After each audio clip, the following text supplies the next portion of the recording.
desert of Boulder, Colorado, a mutant nexus at the base of the foothills of the Rocky Mountains, about a mile above the sea level portion of the Babylon Matrix, where we are nestled just beneath the beautiful Flatiron Mountains. This is Jonathan Zap of ZapOracle.com and Reality Sandwich, and welcome to the podcast YouTube of Dispatches from the Trumpocalypse, the complete writings, at least as of now,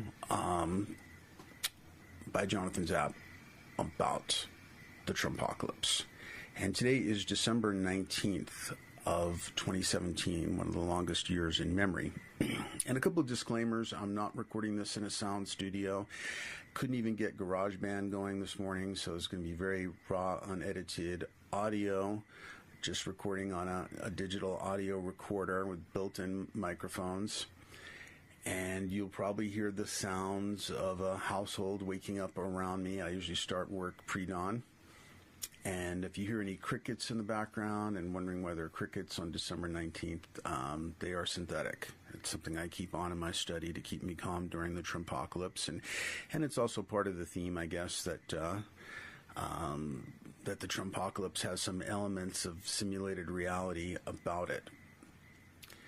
And I basically began writing about, well, I don't know why I said basically. I began writing about the Trumpocalypse way back in 2015, which almost seems an era hard to remember. And,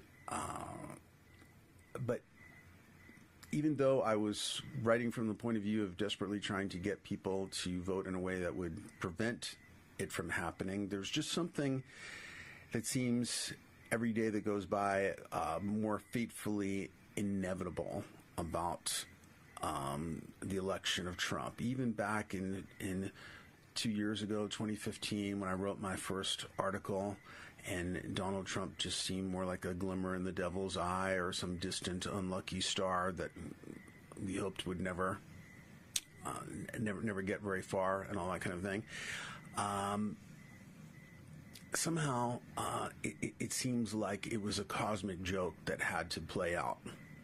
And just a few days ago, I read Whitley Strieber's book that came out just a few days ago, called The Afterlife Revolution. A lot of it having to do with dialogue with his late wife, Anne Strieber, who died in 2015, just before the whole Trumpocalypse debacle started to happen, or the campaign, was just getting going, and so forth. And she, they talked about how time looks from the other side, and that some things in the future, according to Anne, are structured and others are unformed, giving us some space for free will, I guess. And one of the things, though, that she said was formed was that Donald Trump would be president. And Whitley Strieber reacted in total disbelief because that seemed highly unlikely at the time. He's just like, "Are you sure about that?" And she said she was. And then he asked, well, what's he going to do? And she said, not much. And I hope that that's accurate prophecy. I hope she's not missing some detail like a nuclear war with North Korea or something like that. Legislatively, we know he's not done much, if anything, although the tax bill looks like, this horrible tax bill looks like it may pass soon. And we know that his executive orders have done great damage, strip mining Escalante Park and all kinds of other things that have damaged the reputation of this country in the world, and on. But not much seems like a reassuring prophecy. And let's hope that we muddle through. Let's hope that it is the worst reality show of all time, but that eventually, or sooner than later, it'll get canceled by Bob Mueller, or something will happen, and we'll have moved on. And let me start with my first article, which is called Trump's Amazing Freudian Slip. And I think this is what got me started writing about Trump long before he was the nominee. was hearing him speak on Meet the Press and hearing this unbelievable Freudian slip, and then finding out when I looked online that nobody else seemed to have noticed this, which was staggering. So it kind of like provoked me into, am I the only one seeing this? And feeling like I had to write about my own perceptions of what was going on. The unconscious can talk right past our ego and persona, sometimes to perfectly contradict what our false personality is saying. Freud wrote about this in 1900, and such moments came to be called Freudian slips. If you watch last week's Meet the Press, this was the one from November 29th, 2015. Okay, well, that makes it almost exactly 2 years ago, because that meant I would have been writing in December of 2015. And you listen carefully, move the slider to 12 minutes and 30 seconds in, you will hear Donald Trump say, I really have no opinion. I just know that I'm weak, that I'm winning by a lot. I really have no opinion, but I know that I'm winning by a lot. You will hear him catch himself, a moment in which he is clearly startled when he realizes that he said weak, and then he overcompensates, as usual, with another of his winner phrases, which he repeats a moment later. Jung pointed out that both dreams and slips of the tongue tend to compensate for defects in the waking attitude, especially any sort of one-sidedness.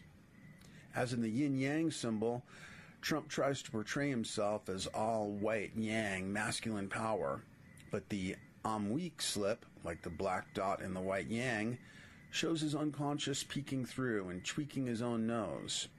The most stunning and hilarious slips of the tongue I've ever heard have come from another man that may have thought, that many thought would never become president, George W. Bush. And you can see something I wrote called Exploring the Unconscious. It's actually a card from my Zap Oracle that quotes some of W's most amazing slips. Here's an example. The truth of that matter is, if you listen carefully, Saddam would still be in power if he were the president of the United States, and the world would be a lot better off. That was something that George W. Bush said during the second presidential debate in St. Louis on October 8th of 2004. This might seem amusing till you remember the high body count associated with political leaders who have unintegrated shadows. As Jung said, there is no such thing in nature as an H-bomb. That is all man's doing. We are the great danger. The psyche is the great danger. A corollary to that insight is that the psyche of political leaders and of the people who vote for them is also a great danger. As we should have learned from recent presidential history, a clown emerging from the Republican clown car nomination process, a weak clown who wants to show the world how strong he is, might turn into the killer clown of your nightmares. History is the nightmare from which I am trying to awaken. Stephen Dedalus, James Joyce literary alter ego, said that probably early in the 20th century. Here's another George W. Bush quote. He said this in Washington, D.C. on August 5th of 2004.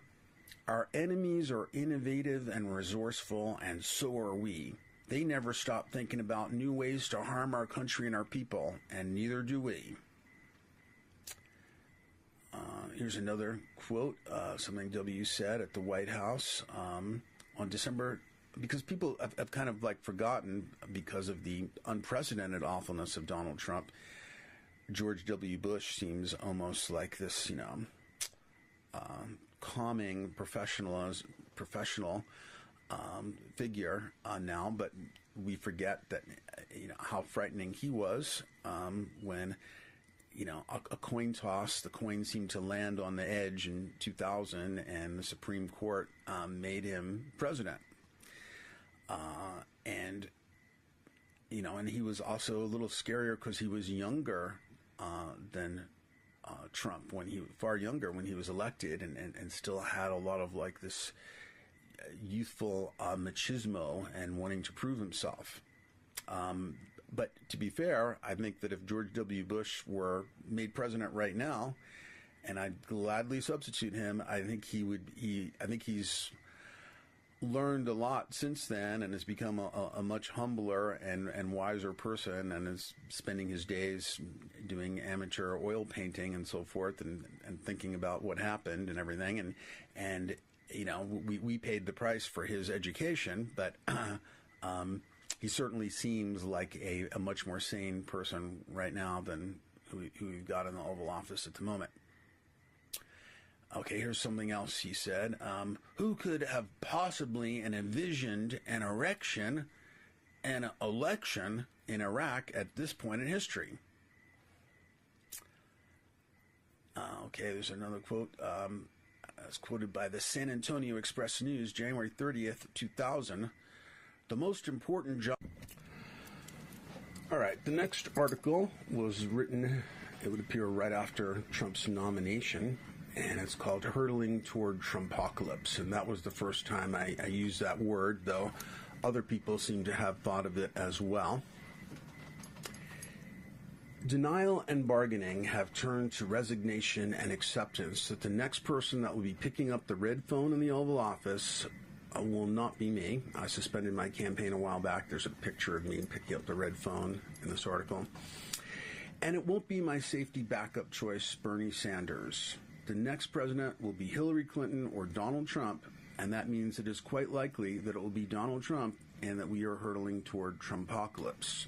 Michael Moore just published an article entitled 5 Reasons Why Donald Trump Will Win. As H.L. Mencken said, no one ever went broke overestimating the crassness of the American people. And Trump is the king of crass. And his middle school, high school worldview resonates with so many whose intellect finished developing in the 9th grade, where they learned to size people up with put-downs and who's hot, who's not, winners, loser tags.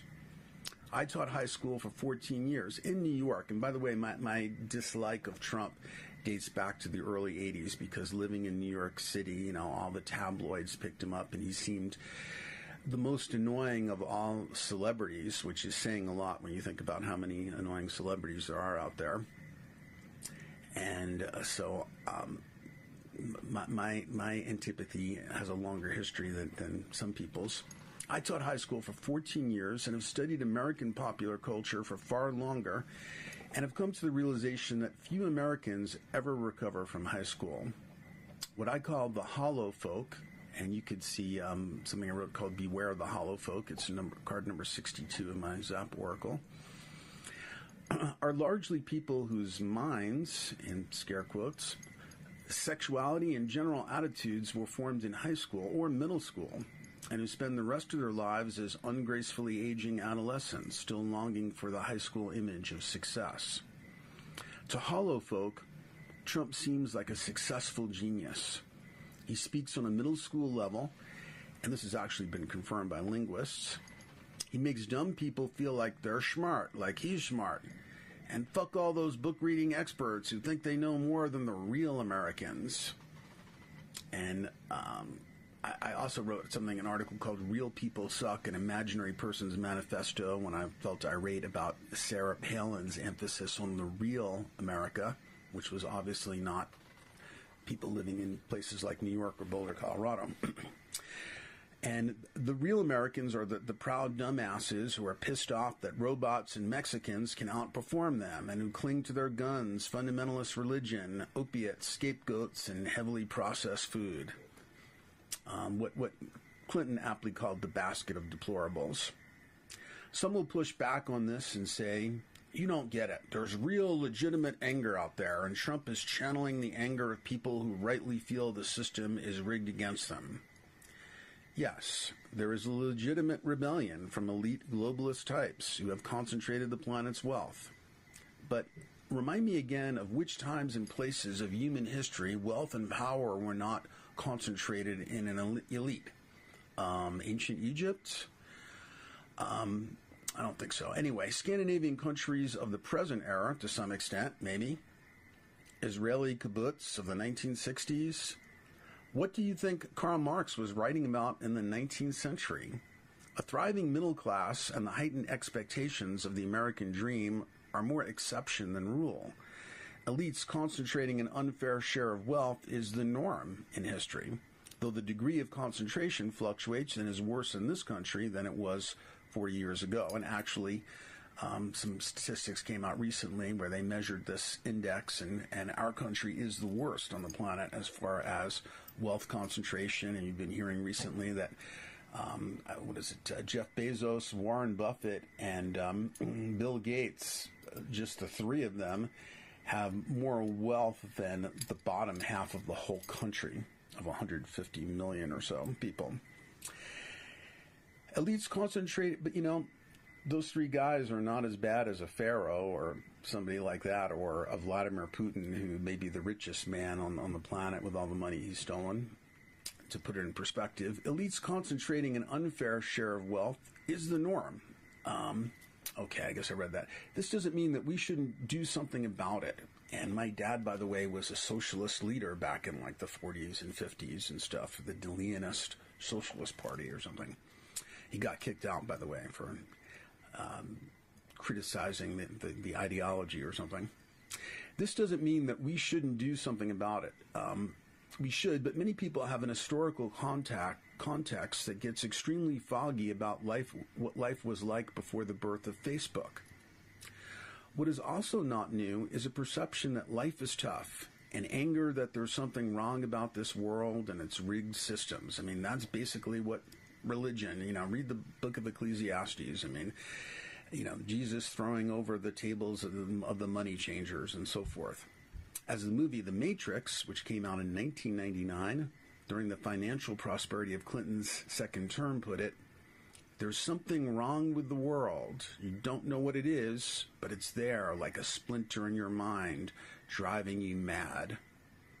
The Matrix was largely inspired by 2 millennia-old Gnostic texts that say we are living in a fallen world of illusions created by the masters of deceptions, the archons, a parasitic species manipulating us to create a harvest of dark emotions. And they also said that religious ideologies would keep us in a state of forever war, which is still the case, of course. My point is that people have always been angry at the rigged systems of the world. As Shakespeare's Hamlet put it, there's something rotten in the state of Denmark. A sense of wrongness about the whole reality is one of the most universal feelings of all time, at least for the last 6,000 years or so of the patriarchal era. And I wrote about this in a brief essay called A Splinter in Your Mind. You can find that on zaporacle.com.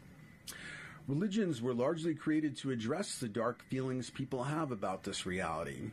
Sometime in that foggy pre-Facebook era, a few years before pissed-off Americans began to notice that they lived in a rigged system that defeated their dreams, there were old sayings like, the poor get poorer and the rich get richer. Perhaps Jesus, speaking in parables, had the rigged system in mind when he said, for whosoever hath, to him shall be given, and he shall have more abundance, but whosoever hath not, from him shall be taken away, even that he hath. And that's from Matthew 13:12. And, people forget that if you look at the New Testament, the thing that Jesus has the most to say is about wealth inequality, and he has nothing to say about gays, for example. At 58, that was my age at the time when I wrote this, at the verge of becoming an old white guy myself, and now that it's 2 years later, I guess that process has completed itself. I can tell you that I don't recall a single year I've lived through when there wasn't a chorus of old white guys and plenty of folks in other demographics, such as conspiracy-addled millennials, singing the oldest golden oldie of them all, "The World is Going to Hell in a Handbasket" song. Our earth is degenerate in these later days. There are signs that the world is speedily coming to an end. That was written on an Assyrian clay tablet in 2800 BC. I'm getting tired of people saying that Donald Trump is this completely unprecedented phenomenon that nothing in the past prepares us to understand. Just because he tweets doesn't make him new. He's just another cranky old egoist singing the oldest fucking song in the world is going to hell in a handbasket song. His Midnight in America fear-mongering convention speech is the same golden oldie that every populist demagogue since the late Paleolithic has been cranking out. So yeah, I get it. Donald Trump is channeling real anger out there. There's always real fear and anger out there, and there has always been the very serious hazard of inflated psychic scarecrows channeling that fear and anger. It doesn't matter if the social media platform is Twitter, a town square, or a high school locker room. There have been narcissistic bullies channeling people's fear and anger since time immemorial. And the only thing new about Donald Trump is his pioneering advancements in comb-over technology.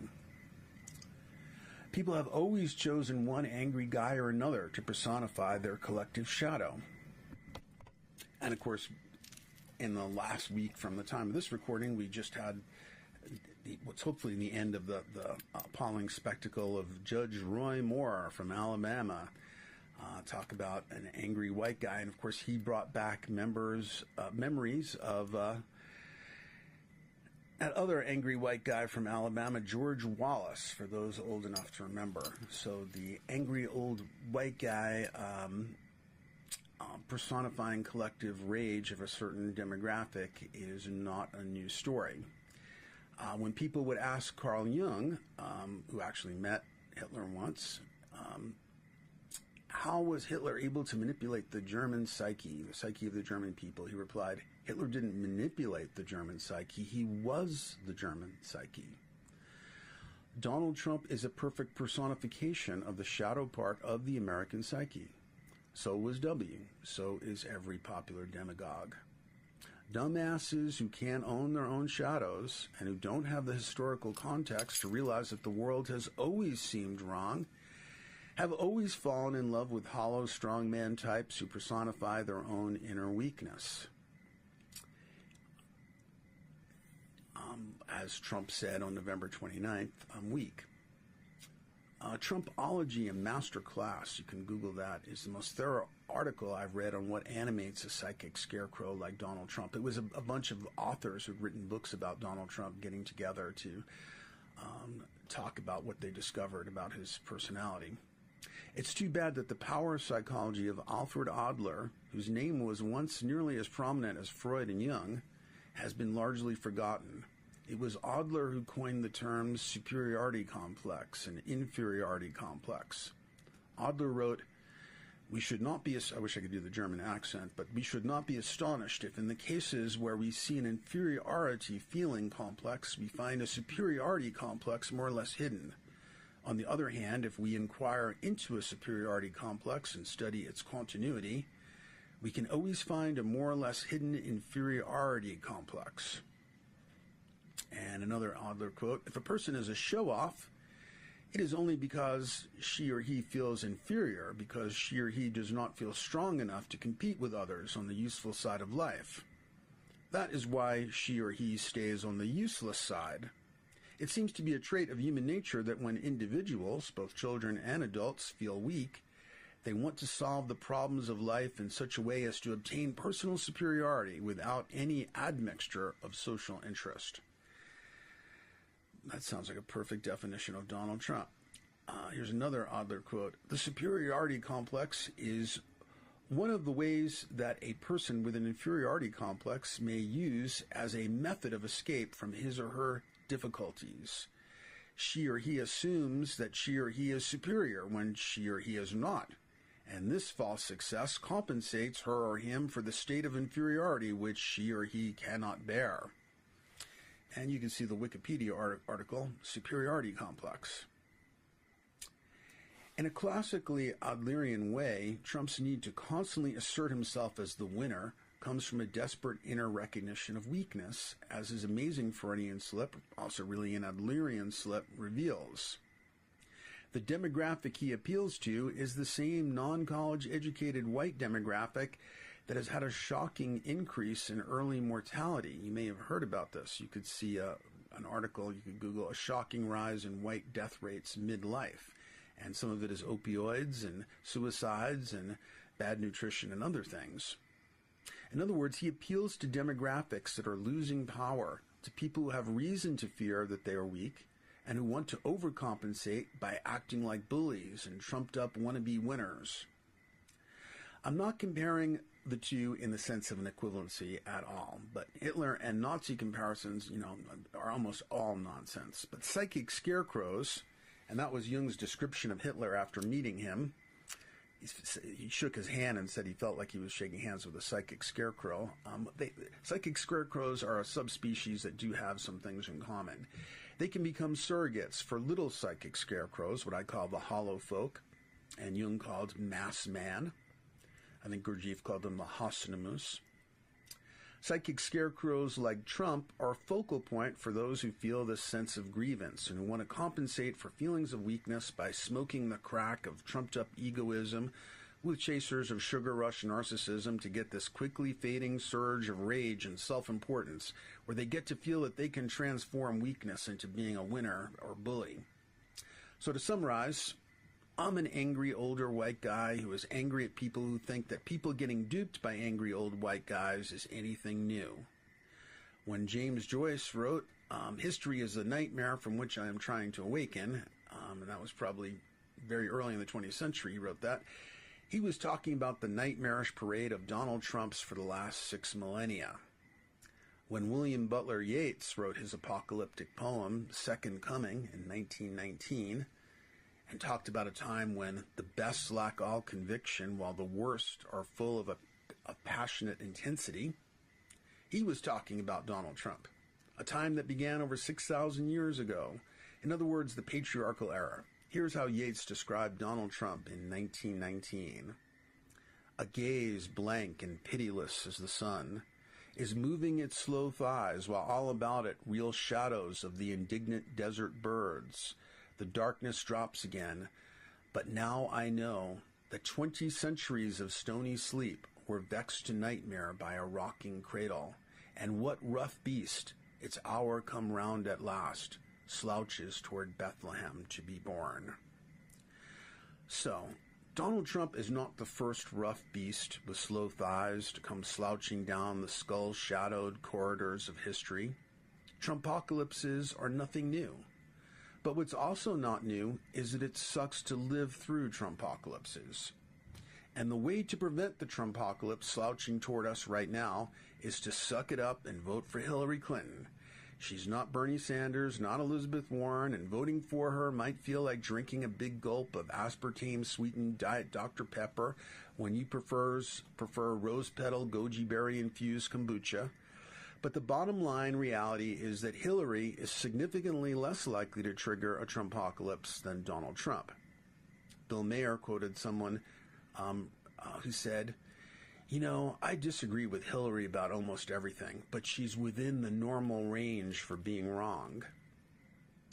I know some very intelligent people who want to see Trump win because they recognize him as a trickster wild card and want to see the system shaken up.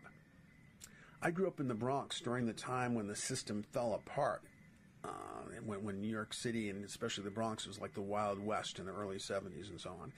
And the sky glowed orange at night from burning apartment buildings. Don't get me wrong. I like post-apocalyptic hellscapes as much as the next guy, and it's hard to find a high-budget sci-fi film that doesn't have them. But I learned from my early Bronx years that they are actually not that much fun to live through. I don't much want to live in a status quo house where a scolding bossy mom wears the pantsuits, a Hillary Clinton administration, in other words, but I'll take that over living in Mordor or in the dungeon of a looming Trump tower crowned with a comb-over of orange flames. 16 years ago, I pleaded with my friends who were too pure to vote for Al Gore. Republicats, there's no difference, they told me. They voted for Ralph Nader or not at all, and we got W, the war with Iraq and financial meltdown. Just as I was about to finish this article, a scary synchronicity came in the form of a CNN breaking news alert. A large hot air balloon carrying at least 16 people caught fire in flight Saturday morning and crashed in Lockhart, Texas, the Federal Aviation Administration said. There were no survivors, the Caldwell County Sheriff's Office said in a statement to CNN affiliate TWC News, Austin. Another hot air balloon wants to carry away 300 million people, including you and most of your friends and family. Will you let it? All that is necessary for the triumph of evil is for good people to do nothing. All that is necessary for the triumph of Trumpocalyptic evil is for good people not to vote for Hillary Clinton. Okay, my next article, also before the election, is called Never Trust a Winner. And it begins with a quote, a Donald Trump quote from Time Magazine 2015. My life has been about winning. My life has not been about losing. And I'm sorry I don't have a better Donald Trump voice. I do have a New York accent, but I wish I could channel Stephen Colbert. But I do. The article does include the following video clip, which I can play for you. You're going to be so proud of your country if I get in. You're going to be so proud of your president, and I don't care about that. But you are going to be so proud of your country because we're going to turn it around, and we're going to start winning again. We're going to win so much. We're going to win at every level. We're going to win economically. We're going to win with the economy. We're going to win with military. We're going to win with health care and for our veterans. We're going to win with every single facet. We're going to win so much, you may even get tired of winning. And you'll say, please, please, it's too much winning. We can't take it anymore. Mr. President, it's too much. And I'll say, no, it isn't. We have to keep winning. We have to win more. We're going to win more. We're going to win so much. I love you, Albany. Get out. Okay, we're going to win so much. We'll get tired of winning. Hasn't happened so far. But maybe that winning streak is just taking a little longer than expected to get going. But a person who needs to call themselves a winner is a weak and brittle narcissist with a two-dimensional mind that desperately needs others to be losers so that they can prop up their inflated, hollow self-esteem. A self-proclaimed winner is someone whose psychology became fixed in middle school or high school, where popularity in sports contests were zero-sum games of who won or lost the big football game, who's hot, who's not, and who scored with whom and who didn't. The two-dimensional winner view of life is a game defined by winners and losers. Physical intimacy is not a mysterious union, but a guy's game where winners score by penetrating a trophy sex object. Here's a Donald Trump quote from Think Big, Make It Happen in Business and Life, 2008. Oftentimes when I was sleeping with one of the top women in the world, I would say to myself, thinking about me as a boy from Queens, can you believe what I'm getting? Here's something he said on the Howard Stern show about on sleeping with women who could have STDs. I've been so lucky in terms of that whole world. It is a dangerous world out there. It's scary, like Vietnam, sort of like the Vietnam era. It is my personal Vietnam. I feel like a great and very brave soldier. A 70-year-old who still talks in a way that many modern middle schoolers would find immature is a developmentally stunted narcissist. If you think a winner is going to do anything for you, talk to a graduate from Donald Trump University. To be a winner, you need to make sure that others are losers. You can't be a win-win person because you need something that elevates you above others. You need to live on top of a Trump tower. You need an endless supply of losers to triumph over. And also, for narcissists, this is called narcissistic supply, where you have to have people praising you, you have to have people that you're able to put down and elevate yourself and so forth. To be a winner, you need to never question your entitlement to be the winner. You're the winner, so of course you always deserve to win. End of story. Someone under the spell of Donald Trump reading this would probably say, this sounds like the perspective of a loser, some intellectual guy who never won anything, so he resents winners like Donald Trump. Okay, there's enough adolescent narcissism in me to descend to that level for a moment. I've never been much of a contest person, but when I was 14, I became part of the Bronx High School of Science debate team, the #1 debate team in the country, the most winning team in the country, in other words. In my first tournament, I was the #1 ranked speaker in my age group in the multi-state Mid-Hudson League. But here's what's more relevant about that. The kids that I knew on the most winning debate team in the country were some of the smartest people I ever met, and they weren't nerds. Most of them were popular, good-looking, and had highest social skills and extremely high social conscience. But they never talked about themselves as winners, and there wasn't a culture to support that. The Bronx High School of Science of the early 70s had no prom, no football team, and with less focus on winning at sports and popularity contests, like the Long Island high school I talked to that had like all that stuff right up there in the hallways, sponsored by the school, who won best looking and who won most popular and all this kind of dreadful stuff. And they also canceled my English classes to have pep rallies for the football team. That's when I first discovered what American high school was like, was when I was a teacher, late in my teaching career, actually. And but despite the less focus on winning and at sports and popularity contests, Bronx Science produced more future Nobel Prize winners, there's that word again, 8 of them, 7 in physics, than any other secondary school in the whole world. And here's the most relevant part, my most vivid memory of my time with the Bronx Science debate team. The whole team got together for a Friday night party at a slightly dingy apartment a couple of blocks from where I lived in the Bronx. And it was actually, we all played Monopoly, and I was the winner. Probably just because I spent a lot more time playing Monopoly than anybody else on the team. But anyway, the captain of the team, a sage like, I think his name was Martin Markovic,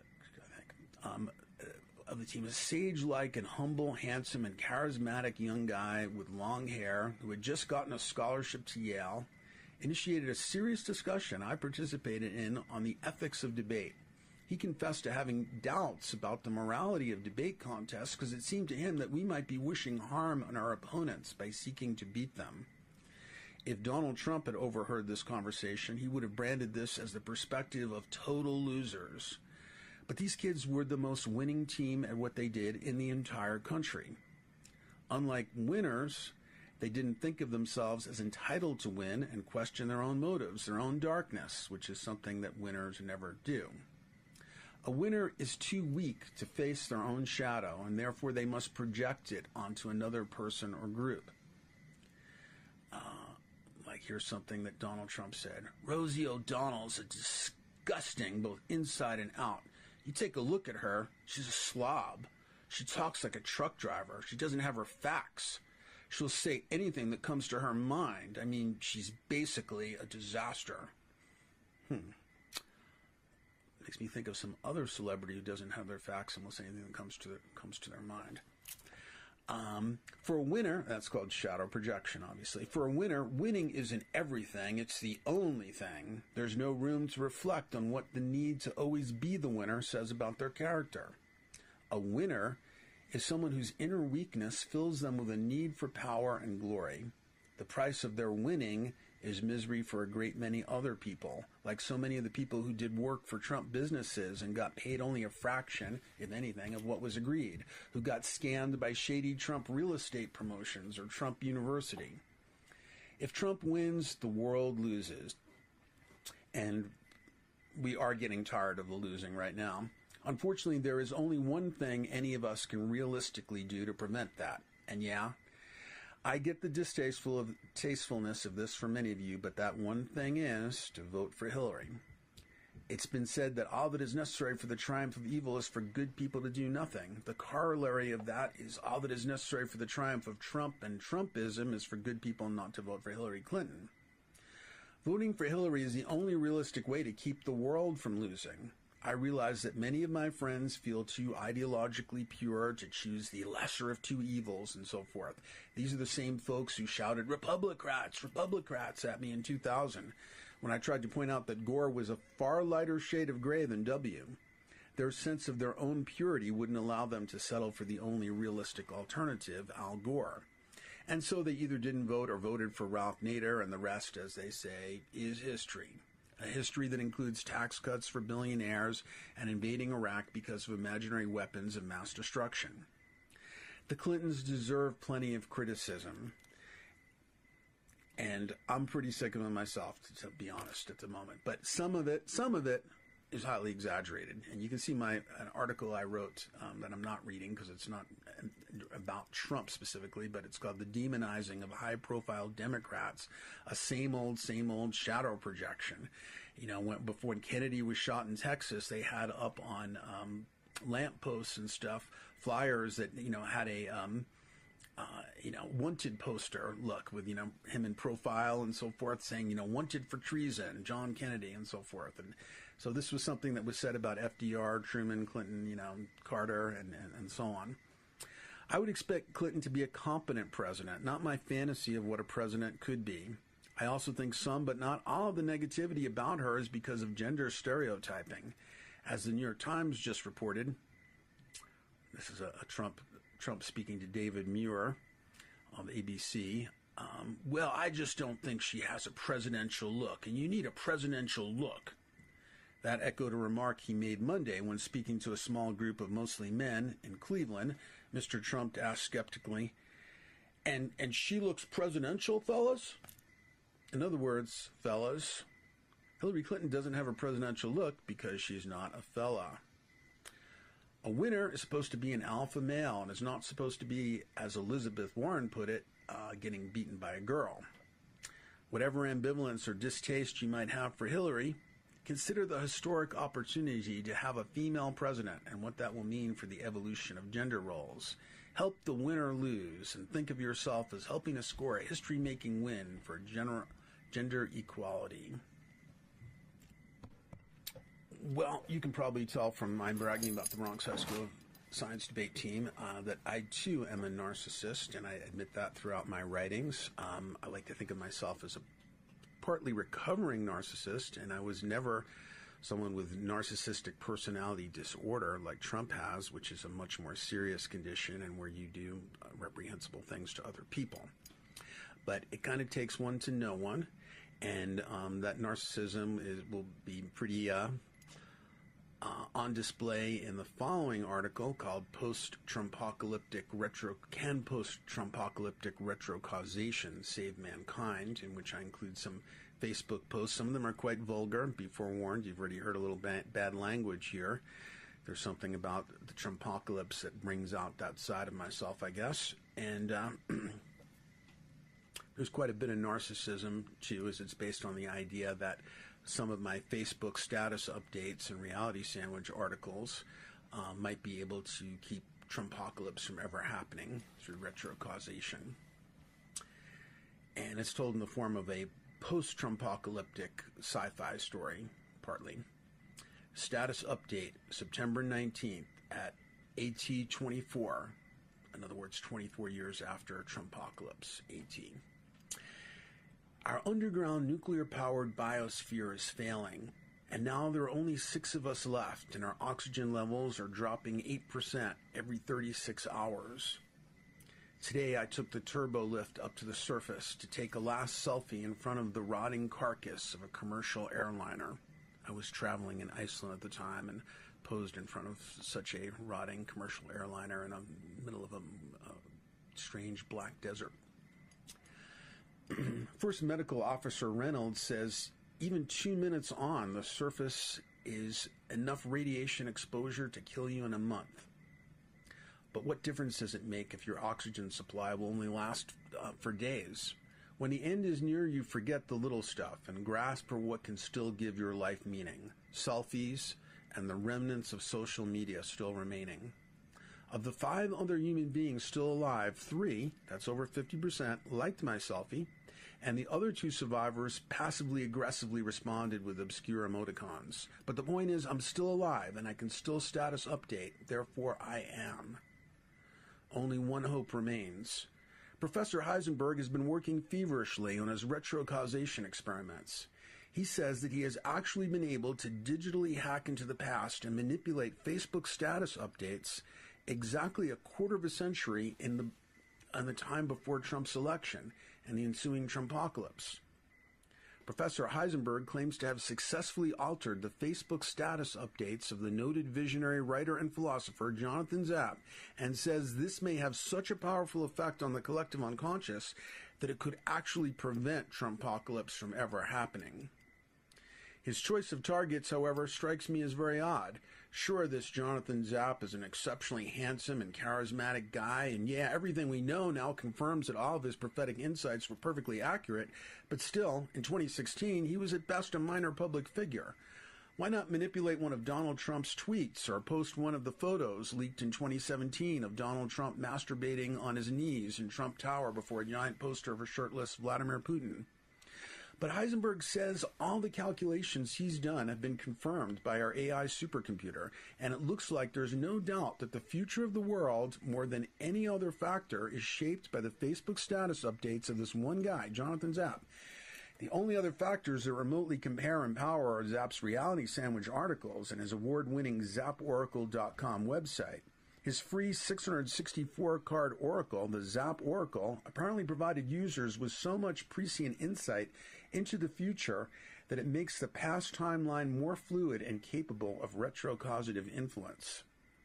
When I told Professor Heisenberg I was writing my last status update, he asked that I include the Zap Facebook status updates he inserted into the past in my status update. He said that he might even be able to use retrocausation to project my final status update 25 years into the past, where it would appear as an anomalous reality sandwich article. Zap status update, September 17th, 2016. And I'm going to try and do my Alex Jones voice. Wake up, sheeple.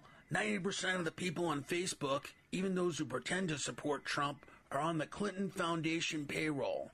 Connect the dots, sheeple. 9/11 was a Clinton Foundation inside job.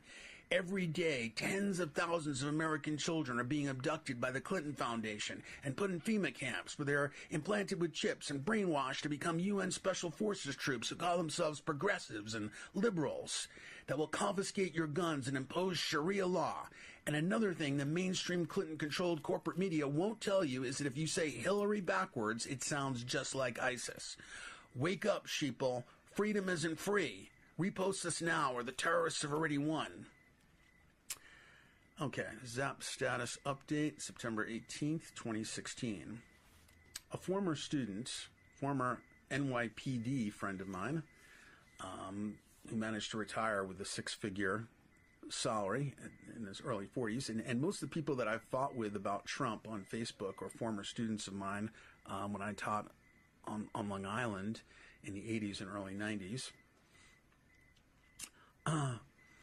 Anyway, so this friend of mine, a former NYPD, told me that he's going to vote for Trump. He was originally going to vote for Bernie as a, quote, fuck you message to the elites, unquote. And he inspired me to leave a rather vulgar, but I guess nothing is too vulgar for this election, comment on his page. And this is what I wrote. You seem to be giving voice to an acting out streak of adolescent rebellion in the American psyche. It's like a 16-year-old girl, tired of her parents' arrogant pretensions, the fronts they put up, their areas of hypocrisy, privileged arrogance, overbearing paternalism, white-collar workaholism, etc. And now here comes a schwilly biker dude with a big gut, an eye patch, and gold pinky rings. He rolls up in a tastelessly trumped-up gold-plated Harley and says, I like your rack, little lady. Hop on the back seat and Daddy'll take care of everything. Your parents are assholes, so what the hell do you have to lose? I'll fix everything so good and so fast you'll actually get tired of all the quick fixing I'm going to do for you. Believe me. What you're not seeing, what you're not seeing, speaking to my NYPD friend, is the same thing the 16-year-old girl isn't seeing. That moment 2 weeks down the road when she wakes up in a dumpster with a used condom in her ass and her new daddy nowhere to be found as she discovers a nostalgic longing for her educated, white-collar, politically correct, somewhat overbearing parents. 6 months into Trumpocalypse, you'll be shaking on the roof of your house, if it hasn't been foreclosed, trying to project a bat signal into the dark Trumpocalyptic sky, praying for the return of an Obama or Clinton and a world of competent elites. Zap status update, September 19th, 2016. In a comment attempting to defend Trump he later removed, the same friend who got my whole Trump thread started said that, quote, smart businessmen choose to go bankrupt every 7 years, unquote. Here's my response. In the beer-goggled view of certain angry white guys, Donald Trump is a man's man and winner, and everything he does has the testosterone halo of the Trump brand. According to PolitiFact, in the first of his 6 bankruptcies, Trump, quote, funded the construction of the $1 billion Trump Taj Mahal Casino in Atlantic City, New Jersey, which opened in 1990, primarily with junk bonds at a whopping 14% interest. A year later, the casino was nearly $3 billion in debt, while Trump had racked up nearly $900 million in personal liabilities. So Trump decided to file for Chapter 11 reorganization, according to the New York Times. As a result, Trump gave up half his personal stake in the casino and sold his yacht and airline, according to the Washington Post. The only reason Donald Trump's bankruptcy in Atlantic City wasn't permanent financial ruin is that the bankers recognized, in their words, Trump is worth more to us alive than dead. They propped up the gold-plated scarecrow because they wanted him to be their charlatan super salesman to help sell off his assets. But many small business owners and contractors were ruined by Trump's bankruptcy.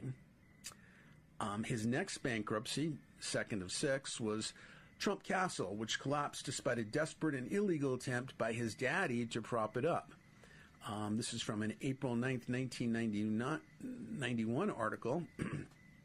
Atlantic City, one of Donald Trump's casinos, has admitted that it broke the law and violated terms of its license when the developer's father lent it $3.5 million by purchasing gaming chips when he had no plans to gamble, the State Division of Gaming Enforcement said yesterday. 6 disgraceful bankruptcies, but then Donald Trump says, "Don't believe your lying eyes, little ladies." And the beer-goggled Trumpster heads to swallow every... And the beer-goggled Trumpster heads swallow every flimsy lie he ejaculates about how people were congratulating me about the smart move I made getting out of Atlantic City when I did. This is like a rich kid who crashes his dad's Ferrari and has to walk home covered in blood and broken glass saying, people were congratulating me for getting into walking as the smart form of cardio. Okay, Zap status update, September 20th of 2016. It shows a picture of a looks like a very promising Nazi family with a logo, a black, white, and red logo for Trump Pence. Someone posted this prophetic image on yesterday's thread about Trump's bankruptcies, and while I understand why this would be an aspirational image for the Trump campaign, I have to say that it is seriously unfair to the Nazi movement, which was so much better organized and had such an effective ground game, as well as a more symmetrical logo. Also, Hitler didn't go bankrupt 6 times, and Eva Braun never plagiarized Anne Frank in the way that Melania Trump plagiarized Michelle Obama. Hitler didn't like FDR, but he didn't spend 5 years claiming he wasn't really an American citizen. Hitler was willing to work with Joseph Stalin for a while, but he didn't have a man crush on him like Trump has for Vladimir Putin. Also, Nazi Germany still had real universities and didn't rip off its own people with a Hitler university. As a Jew, I recognize that Hitler had many faults, but I wouldn't say he was all talk. When he came up with a final solution, he did fall through in it, while Trump's wall will never get built. Hitler ended his days in a modest bunker, and while, like Trump, he never apologized about anything, he did make the consoling gesture of both biting a cyanide capsule and shooting himself in the head, while Trump is likely to spend his final days in the penthouse of Trump Tower, surrounded by comb-over technicians watching reruns of The Apprentice.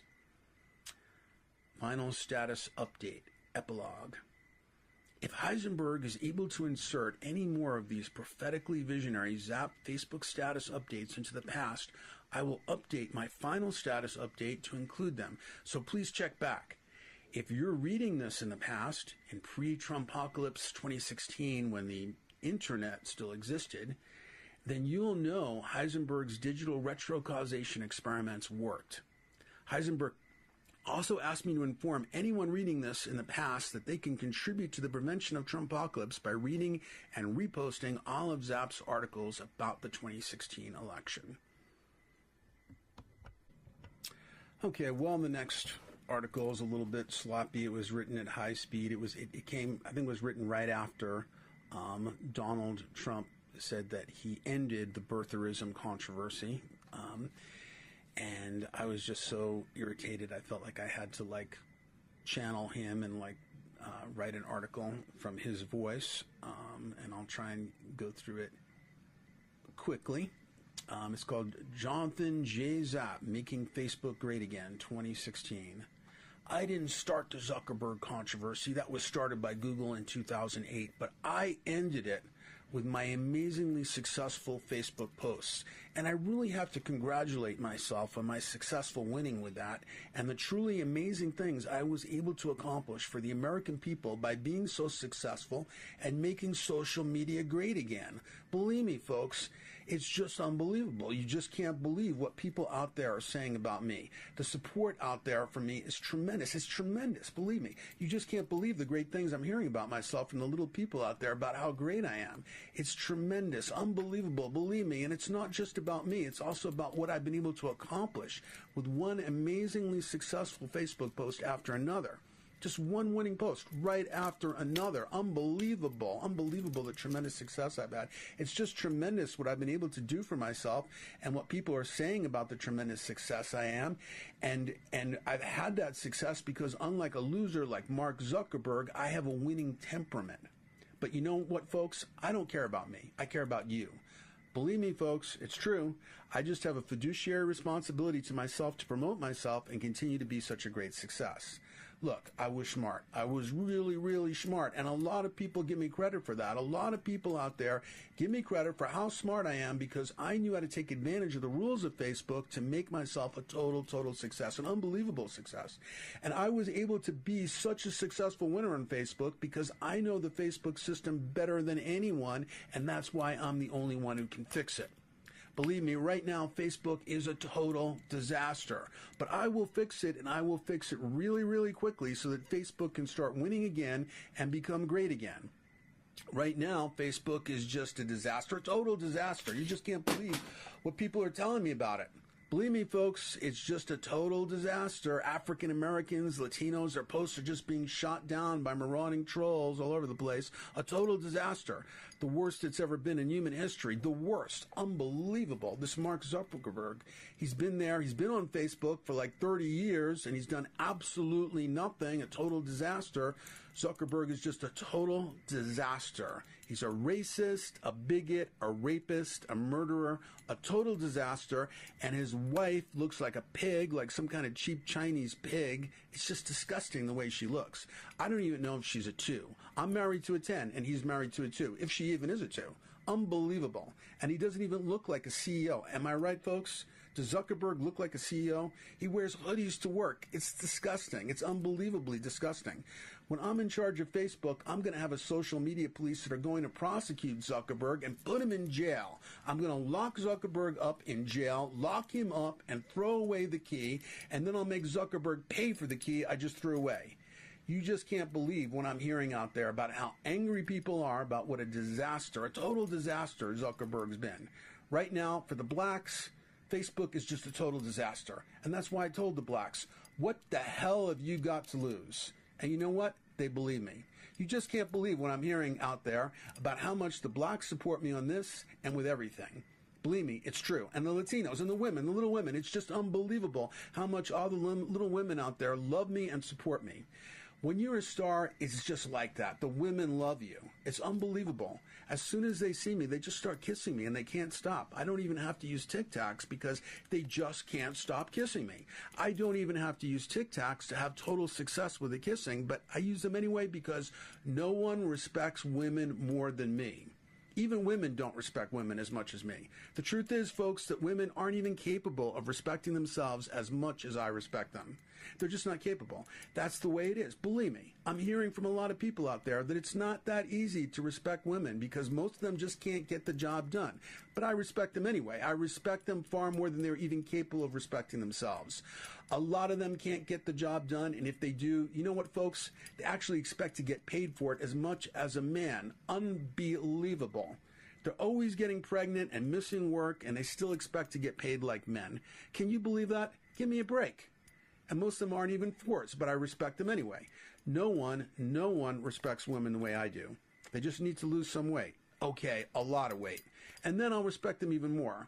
I respect women so much, I even let my super hot daughter, Izapka, become a woman. And a lot of people out there give me tremendous credit for that. I love women, and women love me even more, far more. But you know what I hear from a lot of you out there?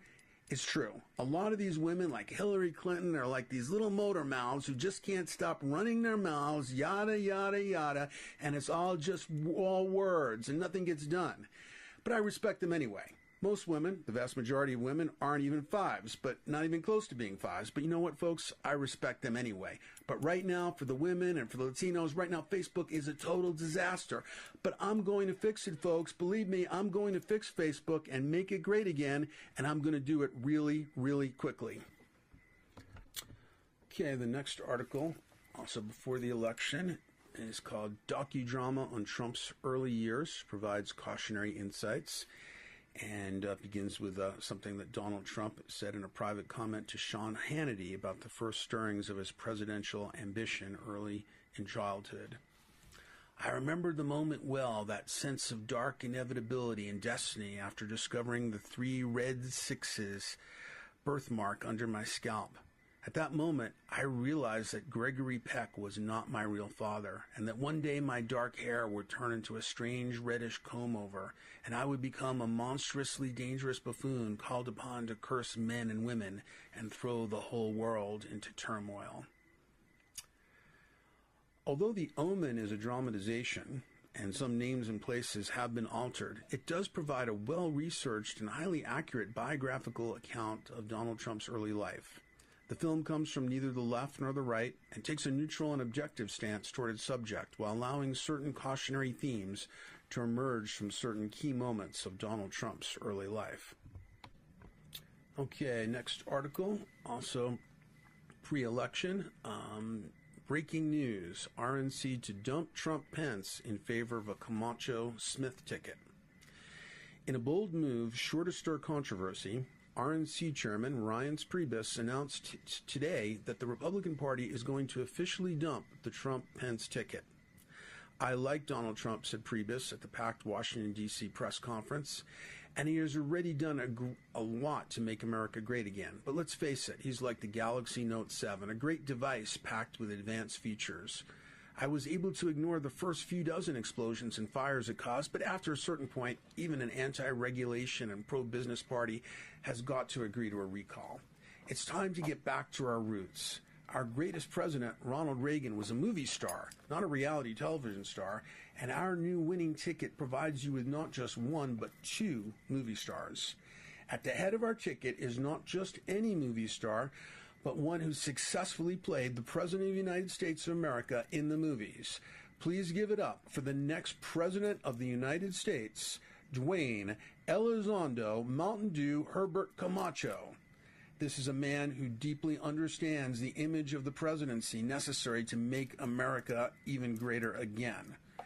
At that point, Camacho joined Priebus on the stage. He offered no comments, but in a gesture of Second Amendment solidarity with the Republican base, he raised a giant M240 machine gun into the air and fired off a thunderous round of heavy-caliber bullets. "Booyah," said Chairman Priebus, who is now covered in plaster dust that had fallen from the ceiling following Camacho's automatic weapons fire. And now, backing up Camacho, a vice president who will have a portfolio of responsibilities even larger than Dick Cheney's, including all domestic and foreign affairs. Please give it up for the star of the Matrix films, Agent Smith. Agent Smith, wearing his trademark sunglasses, dark suit, and stern expression, joined Priebus on the stage. Reading from prepared remarks, Agent Smith, speaking in his characteristically slow and over-enunciated cadence, thanked Priebus for his selection, remarked, The American people know that there are two lives that lie before them. One life clings to the past with an excessive preoccupation with civil liberties, freedom of expression, and individuality. The other life involves boldly striding forward into a technologically advanced 21st century. One of these lives has a future, the other one does not. Priebus added, to bring greater consistency to the new administration and reduce security leaks, Agent Smith has generously offered to employ cloned copies of himself to head all cabinet posts. Several Agent Smith clones joined them on the stage before Priebus continued. Finally, last but certainly not least, our former nominee, a great businessman who offered his resignation in exchange for heading up a brand new government department that will make America even greater again. Please join me in giving it up for the one, the only Donald Trump, who will join the Camacho Smith administration as head of our new Department of Women's Affairs. Or affairs with the women, as I like to think of it, said Donald Trump, winking at the audience as he interrupted Priebus and strode confidently to the podium. Look, I know some of you think I've taken advantage of the women. That makes me smart. I've been able to take advantage of the women because I understand them better than anyone else, and this is why I am the only one who can fix them. And believe me, they need fixing. No one respects women more than I do, but believe me, folks, right now these women are a total disaster. Look, I married a 10, and my daughter Ivanka is a super hot 10, but let's face it, folks, most of the women in this country aren't even 5s. Most of them are loud, bossy, and fat, really fat, and it's a total disaster. I have the greatest respect for women, but you know as well as I do that most of them are fat eating machines. It's disgusting. I don't even want to think about it. Yesterday I had a long meeting with Agent Smith, who has the biotechnology code writing skills to reprogram our women into 9s and 10s, and that's why I made the decision to once again sacrifice my personal ambitions to make America even greater again, and to join forces with Agent Smith to defeat crooked Hillary and her rapist husband once and for all. Priebus and the RNC's selection of Camacho and Agent Smith as running mates is part of a burgeoning trend of popular celebrities entering politics. Opponents of the RNC, such as New York Democratic Senator Charles Schumer, immediately criticized the new ticket. I see a huge conflict of interest here, said Schumer at an impromptu news conference. It is well known that Agent Smith has close ties to the 01 Corporation and the Matrix, which are known to have an agenda of global domination of the human race and employ deceptive holographic simulations to keep human beings under the control of a giant computer network. A spokesperson for the RNC dismissed the criticism as irrelevant and partisan. This is a typical example of Democrats playing divisive partisan politics in an election year. The American people are smarter than that. It should be obvious to anyone who saw Matrix Revolution that Agent Smith has become increasingly independent of the Matrix. Governor Schwarzenegger is well known to have connections to Skynet, a rival computer network seeking domination of the planet, but that has not kept him from serving with distinction as governor of California, said the RNC spokesperson. All right, the next article is called All the Conspiracy Theories About Hillary Are True Big League. And this was written just before the election when it looked like Hillary was going to win, and I was being driven crazy by all these conspiracy theories about Hillary being sent to me by my former students on Long Island. This is the most humbling day of my life. My overlords at the Clinton Foundation have just called to tell me that I will be the next Imperial Field Marshal of Long Island, New York, as well as Imperial Viceroy of the Boulder, Denver area. Now that the rigged election is really in the bag, I might as well admit that all the conspiracies about Hillary were actually planted by the Clinton Foundation to get gullible people to think that Hillary was merely the most corrupt politician of all time and not what she will actually be, the historic, glass-ceiling-shattering first reptilian American president of the Earth. You can't believe the partying already going on here at the Reptilian Illuminati Alliance New World Order headquarters a mile beneath the Denver International Airport. But listen, I don't want to gloat. On behalf of the Reptilian Illuminati American community, I just wanted to say that we realize that we have the responsibility to rule over all Americans, not just the ones that voted for us. To my friends on Long Island, it's not too late for many of you to vote for Hillary.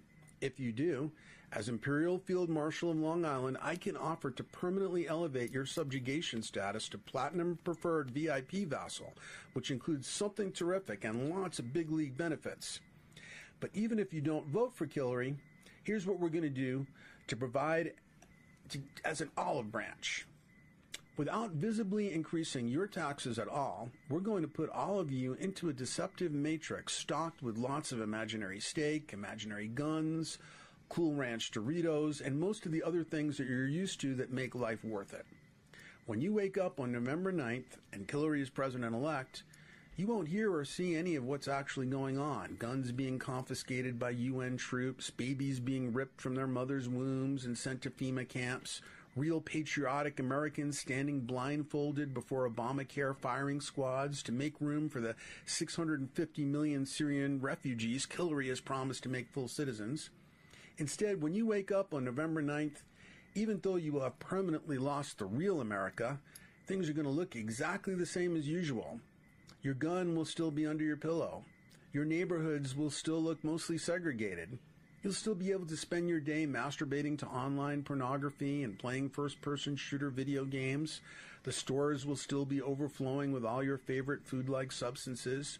You won't notice much of any change except the economy will continue to gradually improve and millennials will be getting more help with college tuition. In a couple of years, you will even seemingly have the freedom to get into a roid rage about the next toxic clown for president, Ted Cruz, Trump 2020. You'll still be able to shout, "Lock her up" at rallies and put red, white, and blue impeach Hillary bumper stickers on your pickup trucks. In actuality, we will have taken away your guns, babies, and religion, but you'll be able to live blissfully unaware of what's actually happened. Yeah, you'll have to live with the knowledge that Hillary is president, but you can still support obstructionist Republicans in Congress and still dream of a Trumptopia or a Cruztopia in just 4 more years. Yeah, on some hidden level of reality, you'll be living in a socialist, Sharia law-based hellscape, but you won't actually notice any of it. It's going to be so much more awesome, big league more awesome than anything you are imagining. Hillary, Making the Matrix Great Again, 2016. All right, the next article was written the morning after the election, and it's called Dispatch from the Trumpocalypse, and of course it's much more somber and funereal in tone, as you might expect. By prior arrangement, I flew from Denver to Austin on Election Day, arriving a few hours before any election results. I met up with my friend Brant, and we went to the Weather Up bar in East Austin to watch the returns. Boulder was aglow with high desert sun, but Austin was heavily overcast from the moment I landed. As the election results started coming in, a heavy rain began that continued throughout the traumatic night.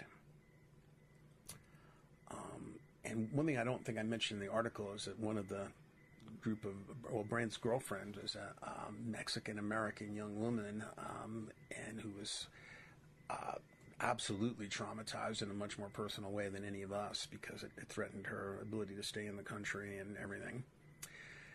Now it's the day after, and the heavy overcast has continued all day, a funereal pall that feels so appropriate to what I'm feeling, a feeling that seems to resonate with the downcast gaze of numerous people I've seen on the street.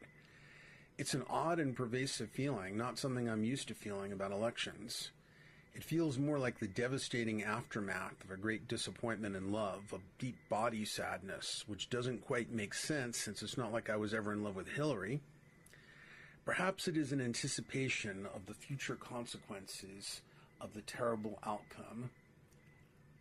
The Leonard Cohen song, Everybody Knows, captures some of it. And ironically, the day after I wrote that, Leonard Cohen died.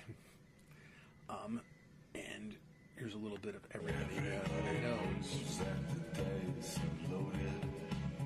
Everybody rolls with their fingers crossed. Everybody knows the war is over. Everybody knows the good guys lost. Well, you get the idea. That's how it felt. I think part of the feeling of almost adolescent rejection or betrayal is that Trump is a high school bully with such personal put-downs that actually, that can activate your own adolescent complexes. I'm from New York City, where Trump's obnoxious presence was known before he even became a national figure, and my antipathy to him goes back to the 80s when I was a young man. I wanted to see him finally taken down so badly, and it seemed so sure that it was about to happen, when instead I found that he would now be my president. It was like the bully was standing over me and saying, "Who's your daddy now?" There's also a feeling that the Matrix was manipulated in some way to create an outcome that even the most optimistic people in the Trump campaign did not anticipate. For those who follow The Walking Dead, it feels weirdly parallel to the triumph of Negan, like coming home one day to find your mom cuddling with Negan on the sofa, an improvised engagement ring on her finger. Every poll showed Hillary ahead, and there was a feeling of black magical legerdemain, as if we had somehow been shuffled into an alternate reality that wasn't in the cards just a few hours before. But the psyche cannot be fully captured by even the most sophisticated statistical analysis. The people in the Trump campaign who insisted that the raw enthusiasm of the crowds Trump drew was more important than the polls have been proven right. Economists have learned that what they call animal spirits drive market fluctuations, and no amount of number crunching can anticipate such primordial forces. In my earlier article, Hurtling Toward Trumpocalypse, I quoted the prophetic lines from William Butler Yeats' apocalyptic poem, The Second Coming. The best lack all conviction, while the worst are full of passionate intensity and higher voter turnout. Elections, like market fluctuations, are driven by animal spirits, and sometimes the driving animal spirit is a rabid dog. And I keep providing the same quotes over and over again from James Joyce and Jung, but James Joyce put it, "History is the nightmare from which I am trying to awaken." We've been careening down the long, skull-shadowed corridors of history for a long time, and the legends of history keep repeating. People are always angry and pissed off about the human condition, and there are always charismatic con men able to channel that anger for their own purposes. What most conscious people learn early on is that society is not your friend. There are stable periods when the perks of civilization seem to make the trade-offs worth it, but human collectives tend to be driven by lowest common denominator forces, fear, anger, greed, and you never know when those primal, irrational drives are going to rise up and assert their power to create tragic magic. As Jung put it, and I know I've read this quote before, but I want everybody to remember it, "There is no hydrogen bomb in nature. That is all man's doing. We are the great danger. Psyche is the great danger." And as I said before, when people asked Jung, who met Hitler, how he manipulated the psyche of the German people, Jung replied, he didn't manipulate the psyche of the German people, he was the psyche of the German people. Donald Trump generated more passion than Hillary because he so perfectly personifies key aspects of the American shadow. He was able to channel a reckless, shadow-projecting anger and sense of entitled, macho self-assertion, making him the perfect trickster to seduce millions of people into taking a gamble on a failed casino operator. But I don't want to perceive this as an utterly dark thing, because living systems need shocks to stir up stagnant equilibria and stimulate development. Like the giant asteroid that hit the planet 65 million years ago that probably had the face of Donald Trump, on its topography. Bad for the dinosaurs, bigly bad, but, it was an opportunity for mammals to become the new winners eventually. Evolution can work through paradoxical means. Perhaps through ultimate buyer's remorse, some people will awaken to the hollowness of everything Trump represents. I found great solidarity forming between myself and people I had never met before that night as we shared in the communal shock. Also, we should remember that Hillary won the popular vote. This is the second time in 16 years that our disastrously stupid electoral college system has given us a candidate 1,000 shades of gray darker than the one more people voted for. On the hopeful side, we've had inferior personalities as presidents before and muddled through it. Trump is a bit of a shapeshifter, expertly reading the collective mood. He tuned into the dark feelings of disgruntled Americans, but now that he has actually been elected, Here comes some very naive optimism that I knew was unlikely at the time and has been since totally disconfirmed.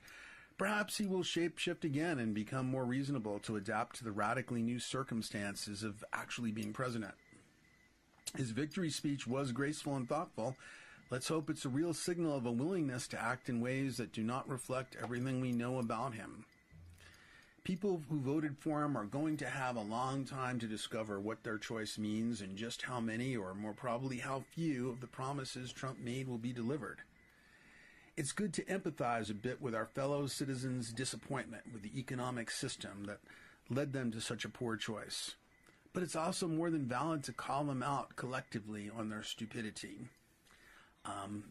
Again, one of those quotes I have to always refer to when talking about Trump, H.L. Mencken, saying, "No one ever went broke overestimating the crassness of the American people."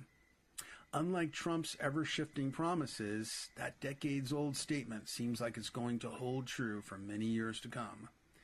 But as I told some of my new Austinite friends last night, as individuals, our life mission doesn't have to change with the outcome of elections. My mission only seems more motivating and urgent than ever.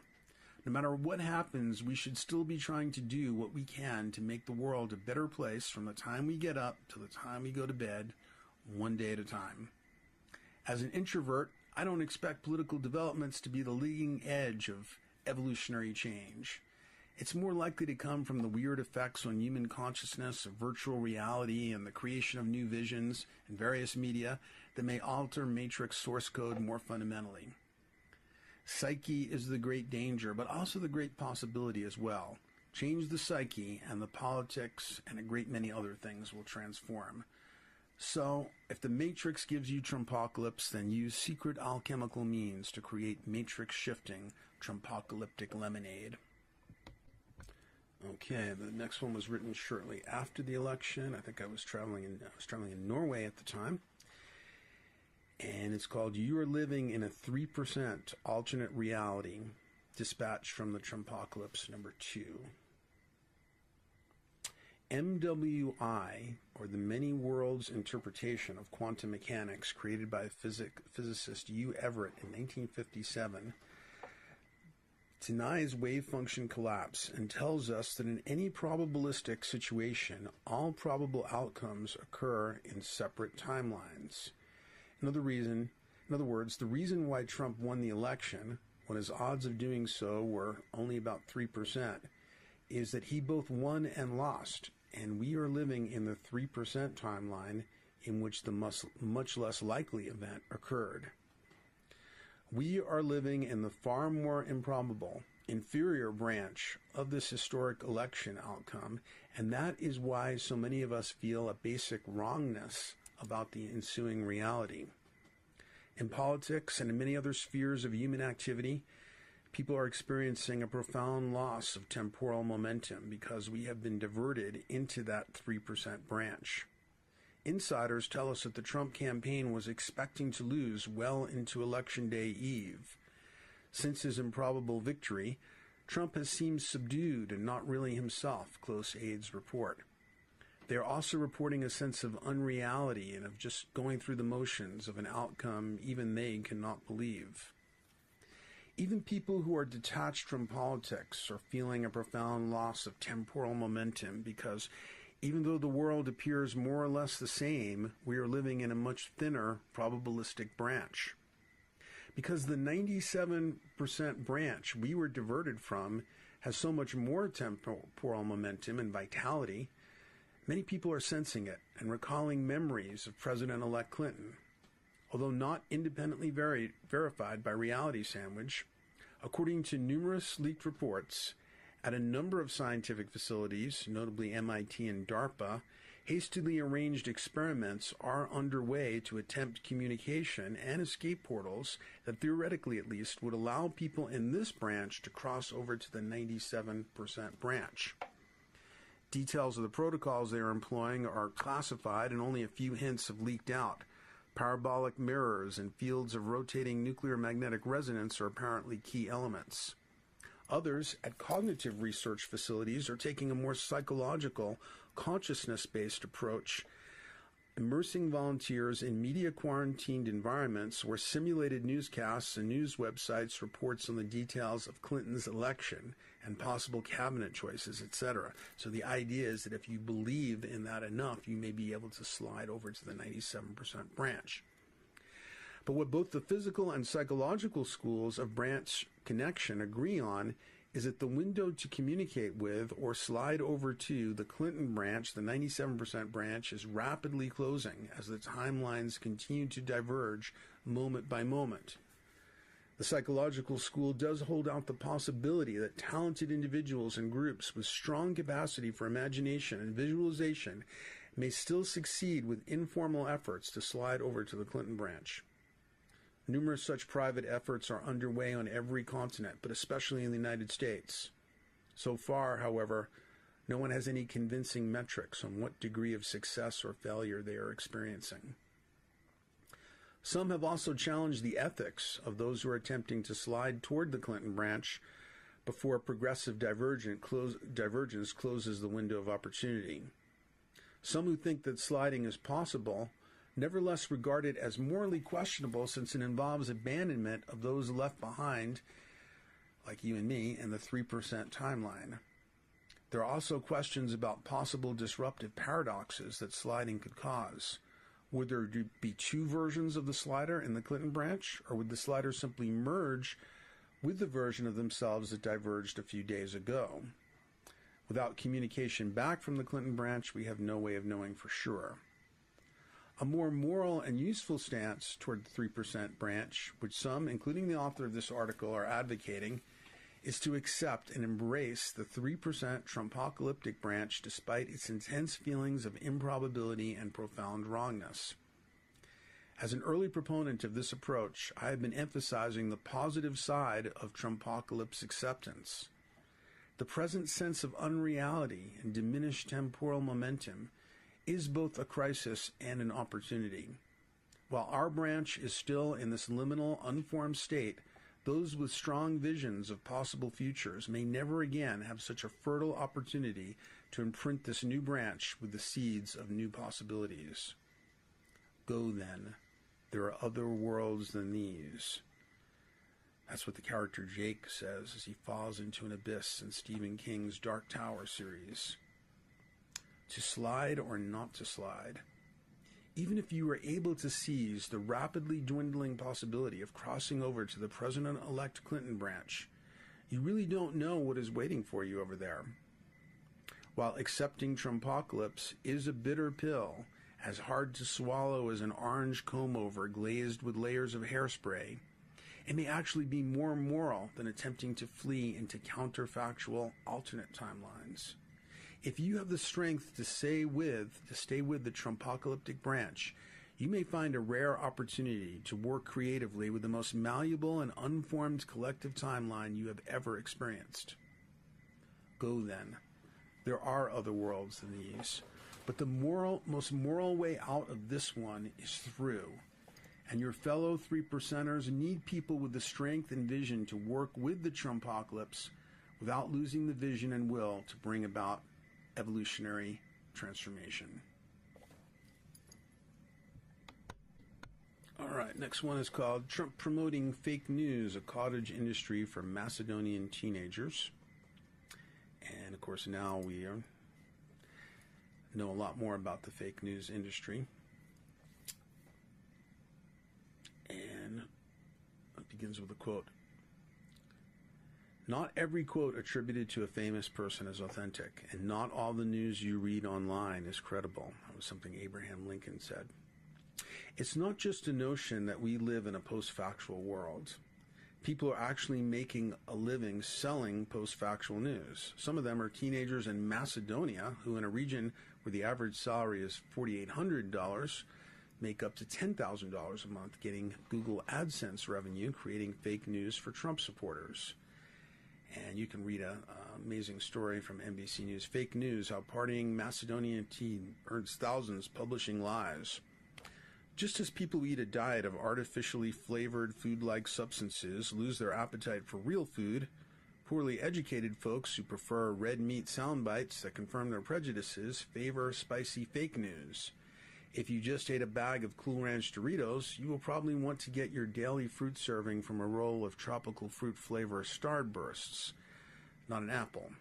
Similarly, if you live on a diet of spiced up, non-factual sound bites, you're going to read, or may not even be able to read, nuanced, complex, fact-checked news articles.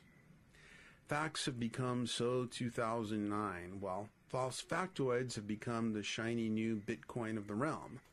Just in the last few days of the President-elect of the United States of America, has tweeted such obvious falsehoods as the claim that he won the Electoral College in a historic landslide. Actually, it was a comparatively narrow margin, and that he actually won the popular vote if you deduct the millions of people who voted illegally. To be fair, fact-adverse folk have been around in every era, but now American appetite for news-like substances is getting so supersized that lie vendors, even teenagers in Macedonia, can live like rock stars off their desire to be deceived. Twin horsemen of the Trumpocalypse, and the cover image shows a bare-chested Putin riding on a horse, and riding on the same horse, sitting behind him, is a bare-chested Donald Trump. Many years ago, when Putin first came to power, I had a nightmare about him. Worse than a merely scary nightmare, it was tragically poignant. I was feeling the devastation of specific victims of his murderous cruelty. My grandparents came to the USA to escape anti-Semitic persecution from this part of the world, Latvia and Ukraine and so forth. So perhaps some ancestral anxiety was being stirred up. My blood ran cold the very first time I laid eyes on an image of Putin. Even his name sounds horrifying. Hitler. Put in. As in, to prove his masculinity, he put it in her. The last name also conjures the Yiddish word putz. Putin seems like a psychopath whose fear of inferiority has become a sadistic will to power. Jung had a name synchronicity theory. Putin is a putz, an inferiority determined to become a vampiric Vladimir, Vlad the Impaler. The other is Donald the Clown, born under the devil's lucky star to trump, to pull off unlikely and disastrous wins with the help of stacked decks. And those decks were stacked by bailouts from his dad, banks, bankruptcies, tax loopholes, and now free hacking by his devil daddy, Vladimir Putin. Trump never made my blood run cold, but he has been turning my stomach since the early 80s. Living in New York City, Trump was the dominant personification of greedy, inflated egoism in New York City before he became a fully national figure. Now 2 faces of the will-to-power complex seem to have converged. Behold the Janus-headed chimera of evil, the clown snake, Trumputin.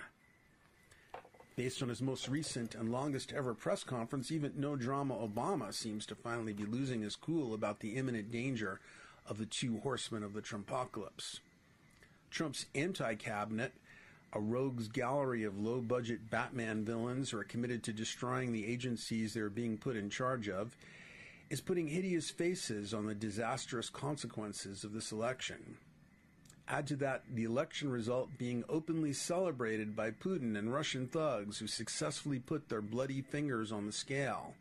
The same folks who have just made Aleppo a synonym for hell.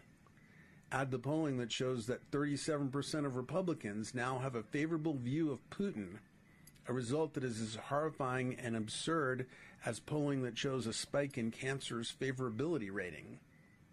When you add those things together, you have a blood pudding of gross stupidity and evil.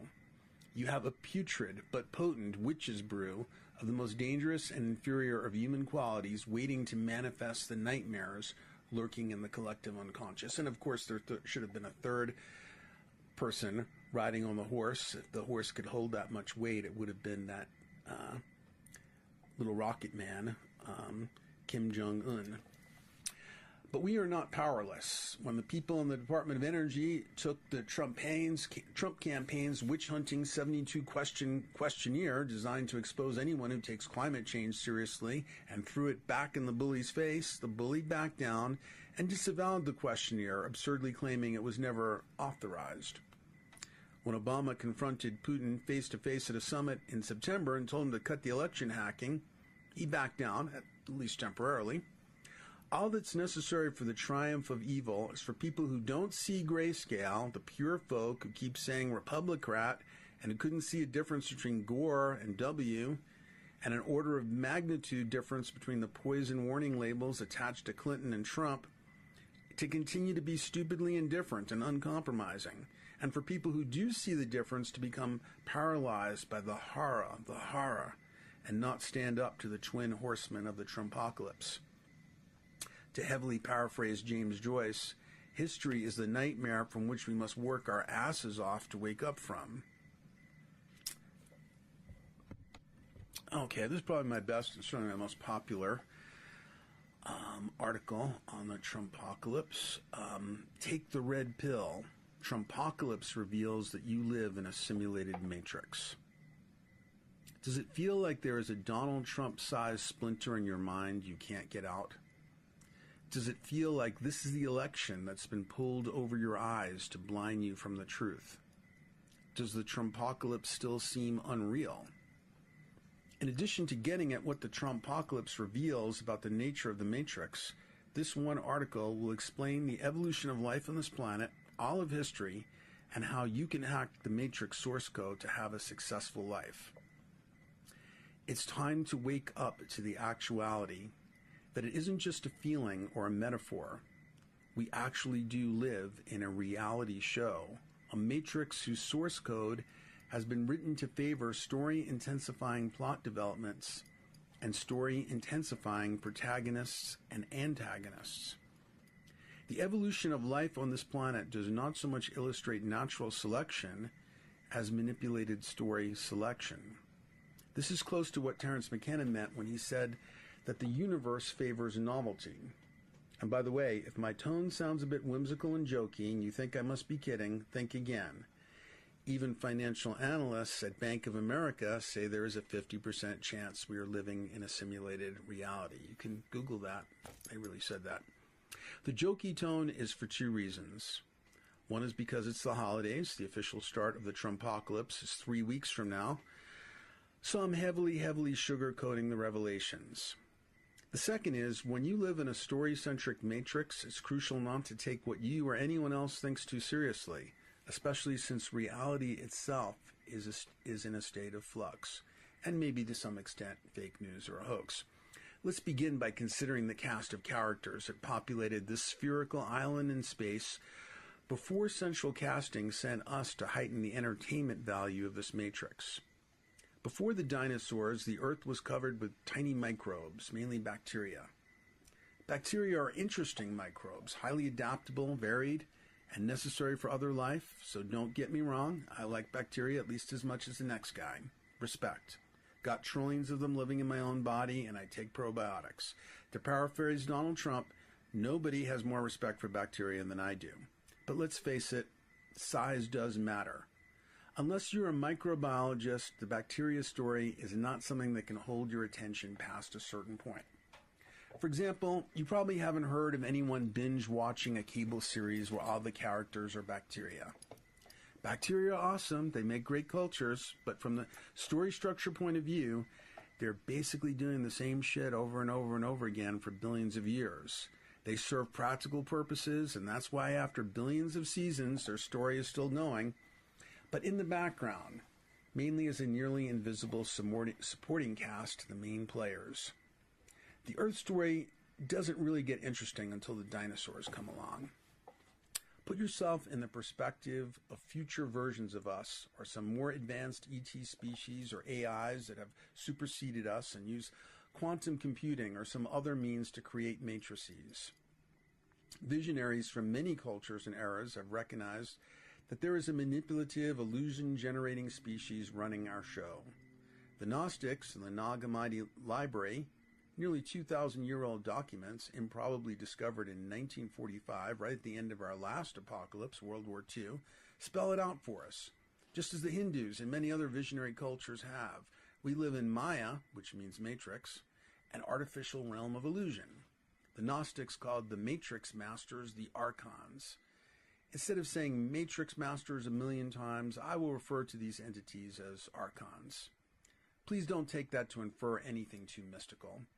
Technological materialists like Elon Musk believe the same thing, that there are intelligent entities, possibly just us in the future, who have developed quantum computing and are now running countless high-res, super-complex, avatar-filled, simulated realities like ours, what I call the Babylon Matrix.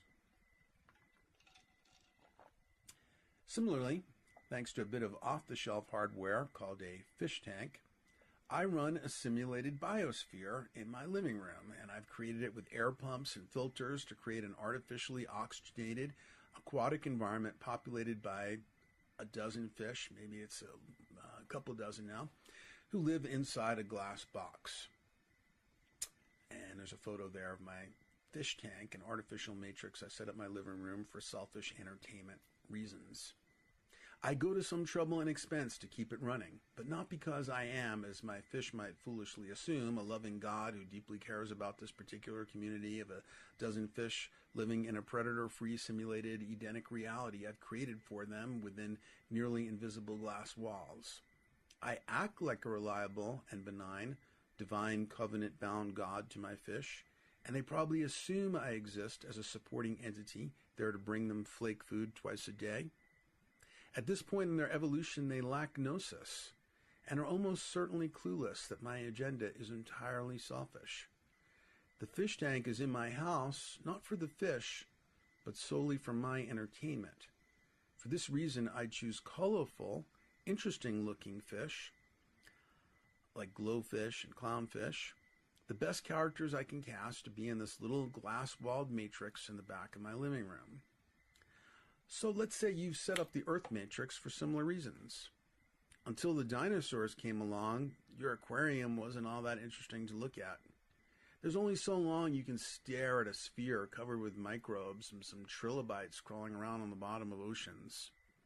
Similarly, I'm not going to put up with an aquarium that only has algae growing in it, even though it would be much lower maintenance. The entertainment value of the Earth matrix for the first billion years or so is maybe a 1 or a 2.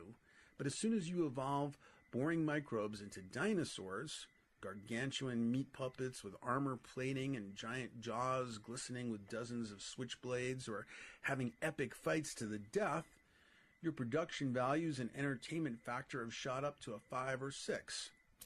If your Archon household includes boys, like mine does, your matrix is like an endlessly running Saturday morning cartoon show with all these cool-looking giant rock'em sock'em carnivorous meat puppets tearing each other apart. But after a while, the kids grow out of that, and the whole dinosaur story gets super repetitive. It was a cool series, renewed for millions of seasons, but eventually, every series runs its course and needs to get canceled to make way for more novel reality shows. So, quick intervention. You toss a smallish Manhattan-sized asteroid toward this little island in space, and the kinetic energy of it is so great that it basically, as Terrence put it, flattens anything larger than a chicken. Talk about a dramatic series finale. Then we get a few years of nuclear winter and chaos, a dramatic zone between series, and then, because we canceled the dinosaurs, we get a way more interesting story, a hot-blooded new series called The Mammals. Entertainment value is up to a solid 7. The cast of a million characters is way more varied and colorful and keeps evolving. And the series keeps running for millions of seasons, even though recently a lot of character types called species have gotten canceled because they are superfluous to the main storyline. After a while, the drama value of watching yet another saber-toothed tiger ripping apart yet another antelope or whatever becomes very same old, same old. The entertainment value of non-hominid mammalian species drops to about a 3. Today it's even lower. You can calculate this statistically by comparing the number of shows featuring all other mammals, nature shows in other words, versus shows predominantly featuring Homo sapiens, and it's probably like 3% or something. But you don't want to cancel on the mammals. Millions of years of evolution have created so much high production value natural scenery and all these colorful little Muppets. Some of these mammals are warm and fuzzy and cute and almost Ewok-like, koala bears and pandas and whatnot. while other mammals are cool-looking stone-cold killers like tigers, and there's no need to waste all of that. So what you do is demote them to extras and supporting cast and gradually shift the storyline to these more complex, interesting creatures, the hominids. You keep evolving the hominids until you have two intertwined major species, the Neanderthals and the Homo sapiens. Eventually it becomes clear that the more vicious of these two hominid species, the Homo sapiens, have more story potential. So the Neanderthals get voted off the island and you allow Homo sapiens to xenocide them to focus your matrix on the more story-intensifying species. At their best, Homo sapiens have brought the entertainment value of your matrix to an 8. But after a while, these Stone Age cultures who keep making the same stone axes for millennia and keep doing the same shit over and over with negligible cultural novelty get pretty boring. They had a good run, but after a while they seem so dated, so Pleistocene. So now it's time to send in the black monoliths and magic mushrooms and so forth and do some genetic engineering, a major wetware upgrade. You throw more processing power into their language centers, etc., so they can start making their own stories and become self-aware avatars, able to recognize the need for drama and novelty. Eventually, these upgrades result in a major new epic reality show called History. And History is a spectacle-filled, hot-blooded his story, a patriarchal great man theory, male character-based epic with over-the-top characters and spectacular battle scenes, and you name it, the novelty is endless. Now you've got a cast of artificially intelligent, slightly self-aware avatars who themselves recognize the need for drama and novelty, and the History show can mostly run itself, but you still tweak things and make interventions here and there.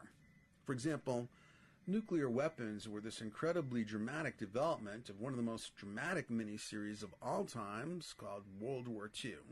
You let the avatars set off a couple of really small ones as a pyrotechnic miniseries finale.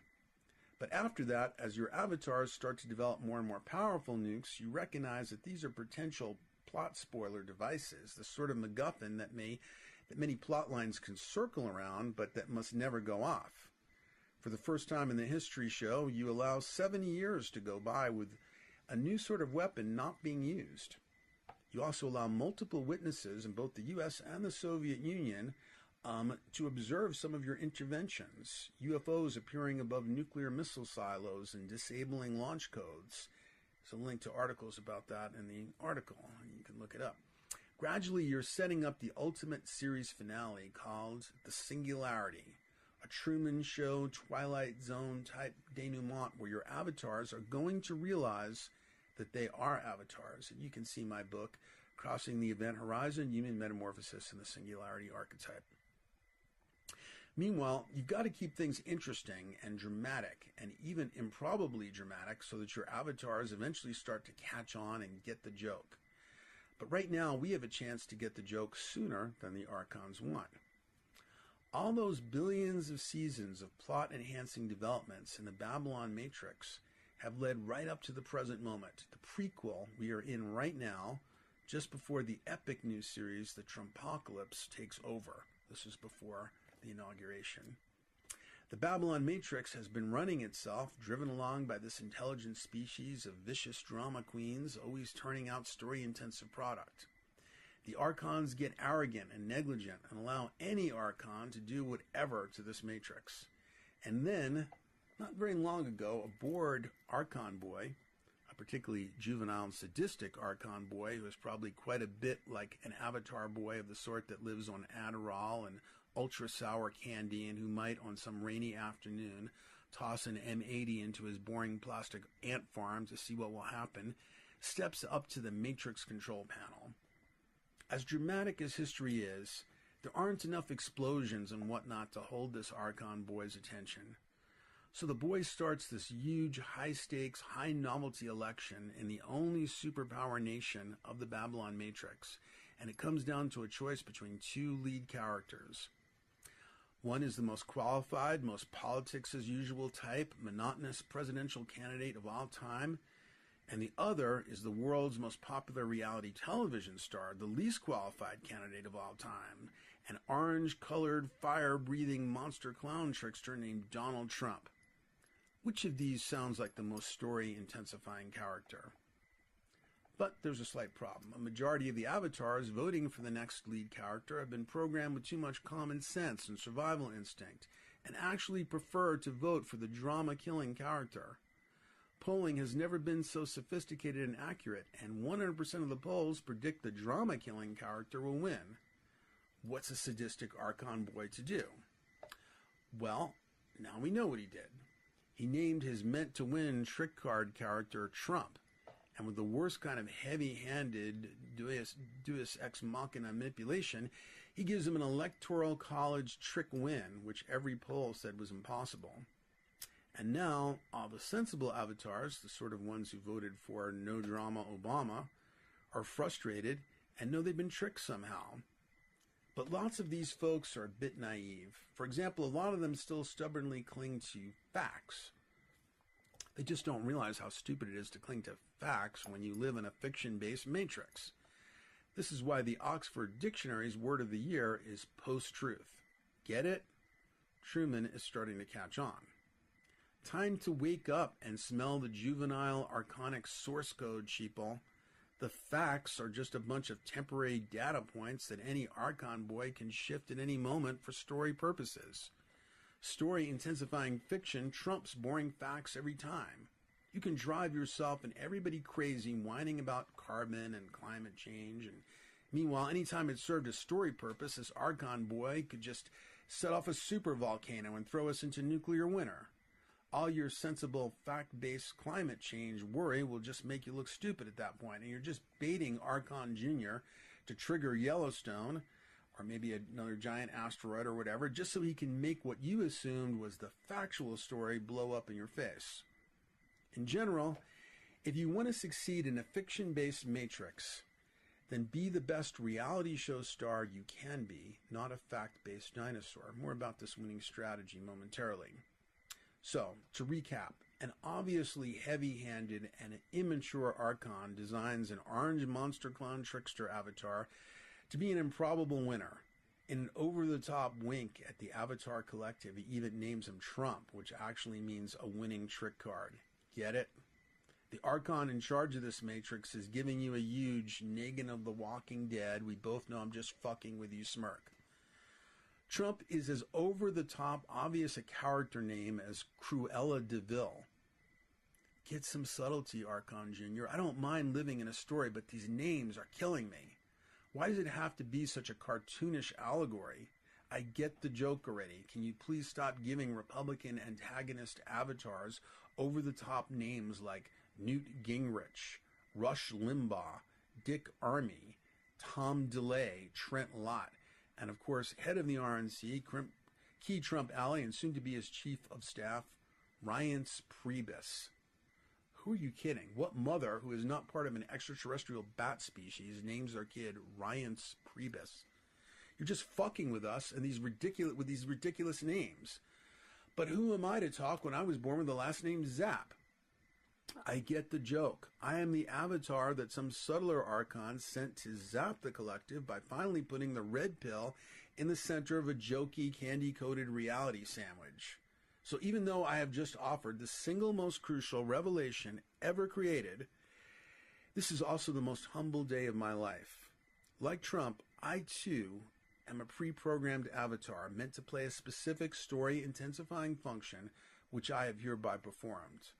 But if I play my role just right, if I'm able to get all of you to make this article go viral, I will have played my role too well for archonic purposes. Too many avatars will have their Truman Show awakening and get the joke, and the Trumpocalyptic storyline will have to shift or risk a loss of novelty. This is why I said I'm optimistic. We are smarter than they think we are, and they allowed the dumbest of Archons to come up with this ridiculous Trumpocalypse storyline. The archonic fingerprints on the Trumpocalypse miniseries are clearly the ultra-sour, candy-smeared fingers of an attention-deficited, dumbed-down, sadistic Archon boy who probably gets bullied by other Archon boys and is tossing in Donald Trump like an M80 into an ant farm. The ridiculously over-the-top Trumpocalypse story is clearly not the product of the sharpest Archon in the Archon shed. A mature puppet master doesn't let the strings show. No well-educated, mentally stable adult archon would pull such a juvenile stunt. And that's why I'm an optimist about this situation and think that what looks apocalyptic is actually an opportunity to get a critical number of avatars to wake up within the Babylon Matrix so that we can fundamentally hack the source code. I'm about to put my life in danger by revealing the hack that allows me to live an improbably magical life. It disgusts me to admit this, but it is essentially the same hack that Trump is using, only mine is hampered by ethical standards. I have always lived an improbable, magical life, even though, except for the last couple of years, the most money I've had access to is a school teacher's salary. I just turned 59, an age when life is supposed to be boring, and yet I've traveled to 25 countries in 2016, see my Facebook albums, and even though I'm an introverted, cranky, weird, and increasingly old white guy, I continue to be surrounded by interesting young friends, amazing synchronicities, dreams, and visions happen daily, and whatever happens to be going through my head gets instantly published on Reality Sandwich. Early on, I learned a source code hack I can tell you in 5 words, and it's not the power of positive thinking or New Age bullshit like the secret of YCYOR, you create your own reality. If you don't want to know the source code hack to lead a magical life, stop listening now. Here it is. Be a story-intensifying character. If you make yourself into a story-intensifying character and can get yourself onto a story-intensifying timeline, Matrix source code will recognize that and open doors for you, throw other story-intensifying principal characters your way, and adjust any recalcitrant facts to allow your story to create novelty. Another avatar, about my age, who tapped into this simple hack was Steve Jobs. Everyone talked about how Jobs created a reality distortion field, as they called it, around himself. He was a narcissist and an asshole to most of the people around him, but he was a story-intensifying character, so the Matrix bent around him. Does Donald Trump keep winning because he's smart, as he so often tells us? Is it because he's going to replace everything with something terrific? Is it because no one has more respect for women than he does? Is it because he was more fact-wielding than Hillary Clinton? No, he won because he was the most improbable story-intensifying avatar who possibly could have become president. Duh. It should be obvious, people. If Napoleon was a perfect 10 on the history series story-intensifying character scale, Donald Trump is an 11. In case you still don't get it, I'll give you an obvious example of how the story-intensifying source code works. Donald Trump is the world's most successful and famous reality television star. When did the modern reality television era begin?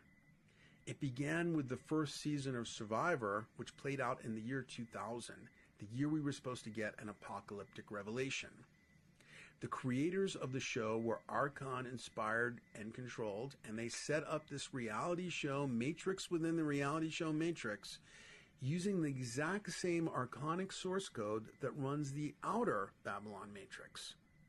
Characters were voted off the island based not on their knowledge of facts or high ethics, but according to who intensified the story.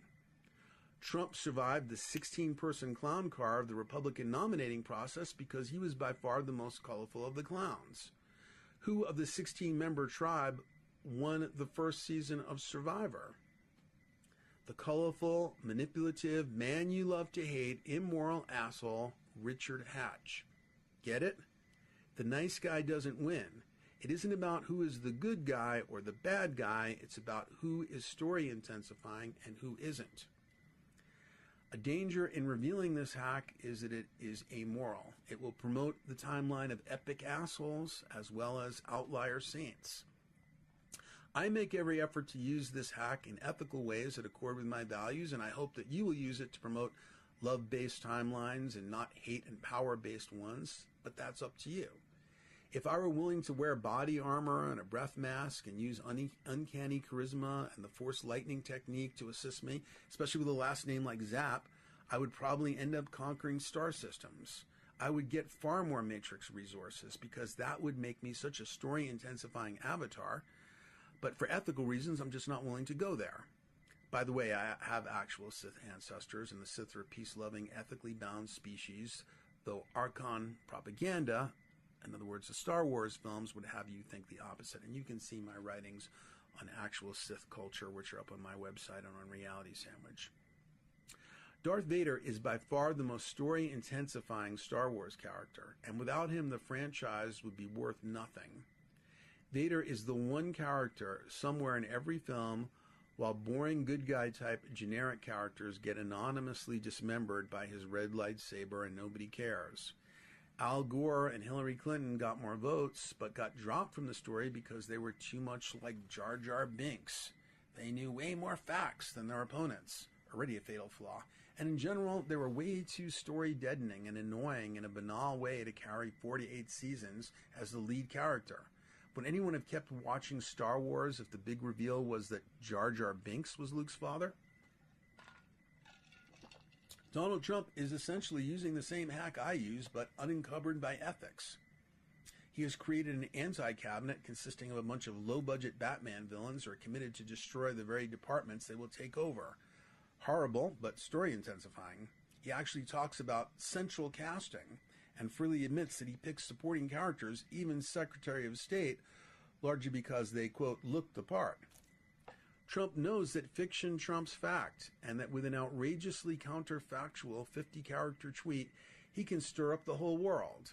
He gets exponentially more resources from the Matrix than I do, giant towers, private jets, and helicopters, and now the keys to a superpower because I allow myself to be boringly bound by ethics while Trump is the engine of novelty every story, every reality show series needs, a love-to-hate him, break all the rules, trickster antagonist. Trump is essentially a Gnostic master gone rogue. He gets the joke. He was sent by the archons, central casting in other words, to do exactly what he is doing. He is following the Tao, the archonic source code, more perfectly than any avatar in the history of the world. However, if enough of us avatars who have story-intensifying capacity and ethics start hacking the source code, we can shift everything.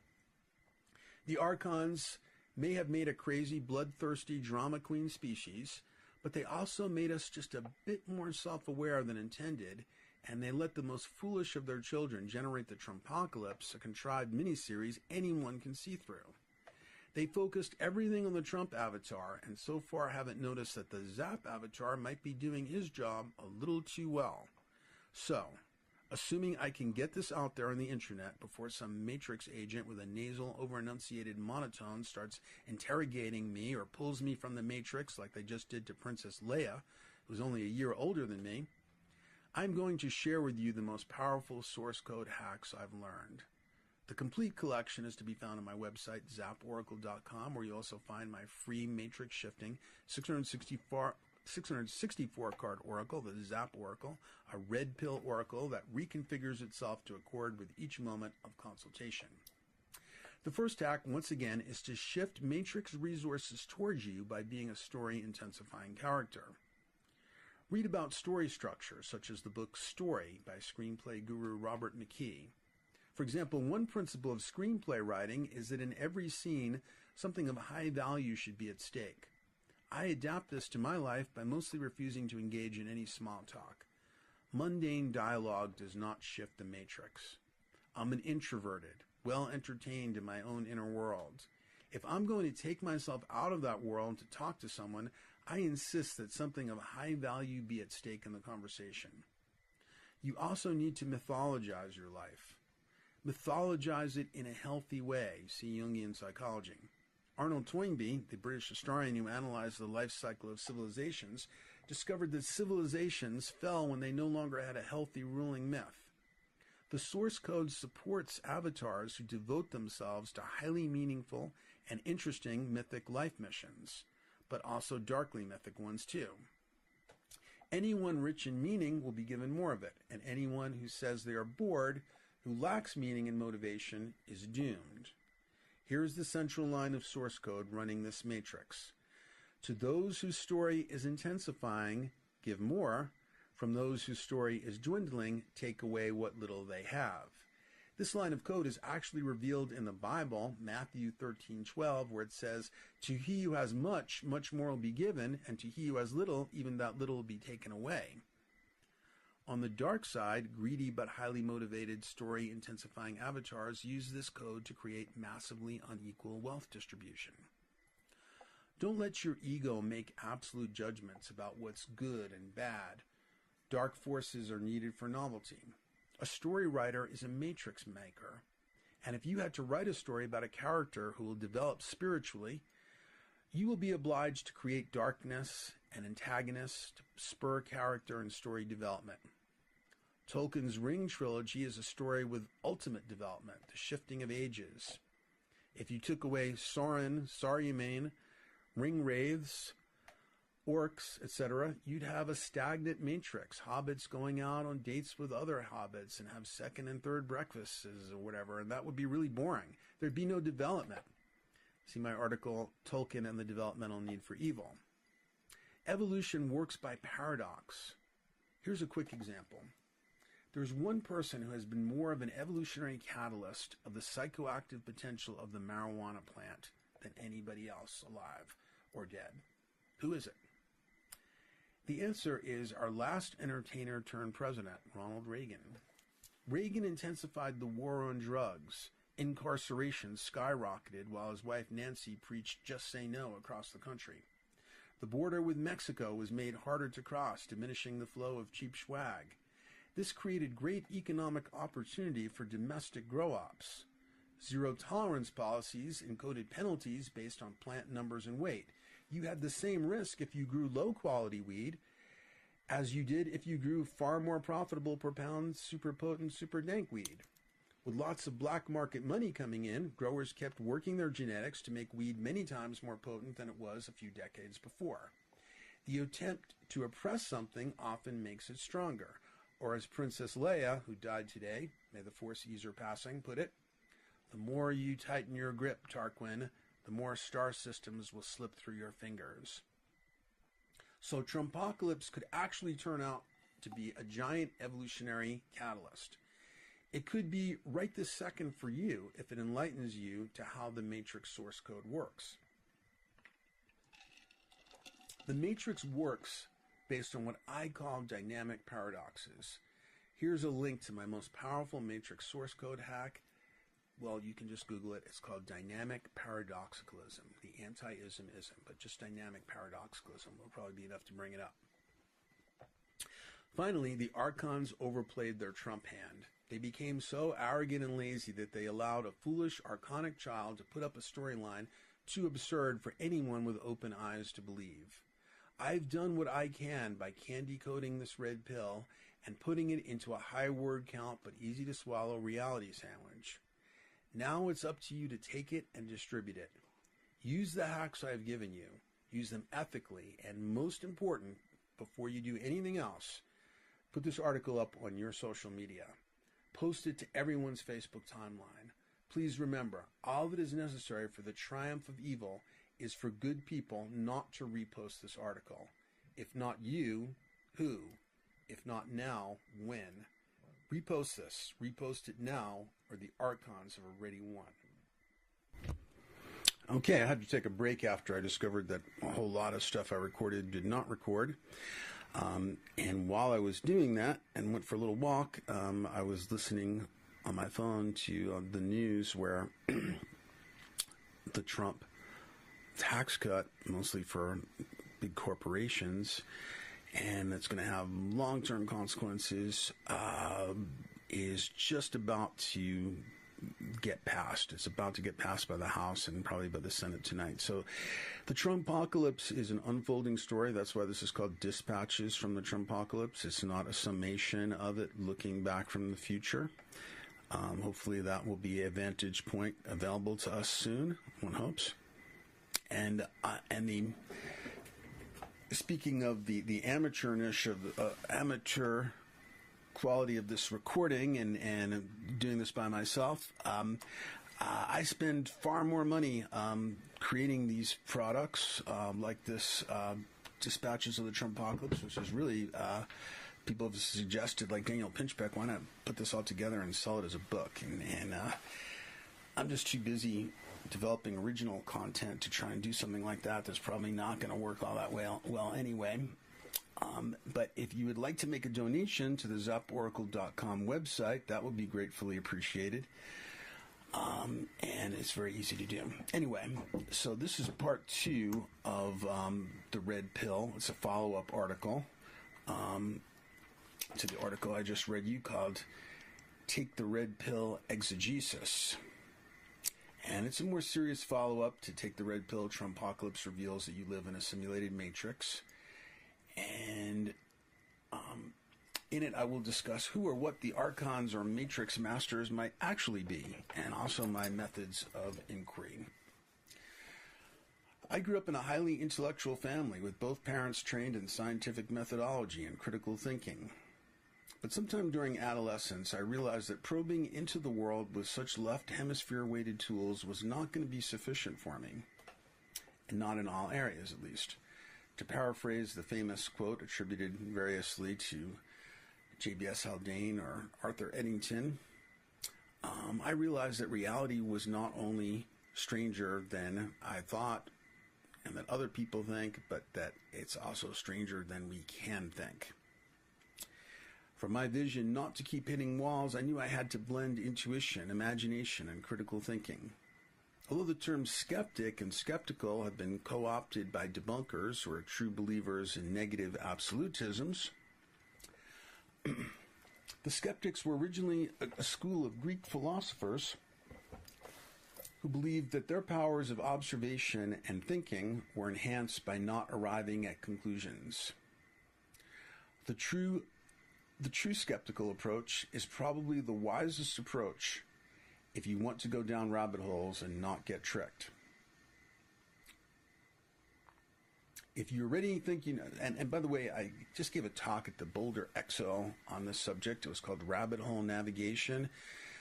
Our skills of rabbit hole navigation in an age of metamorphosis. I don't have the audio quality was terrible for that. I will re-record that and look for that online in the near future.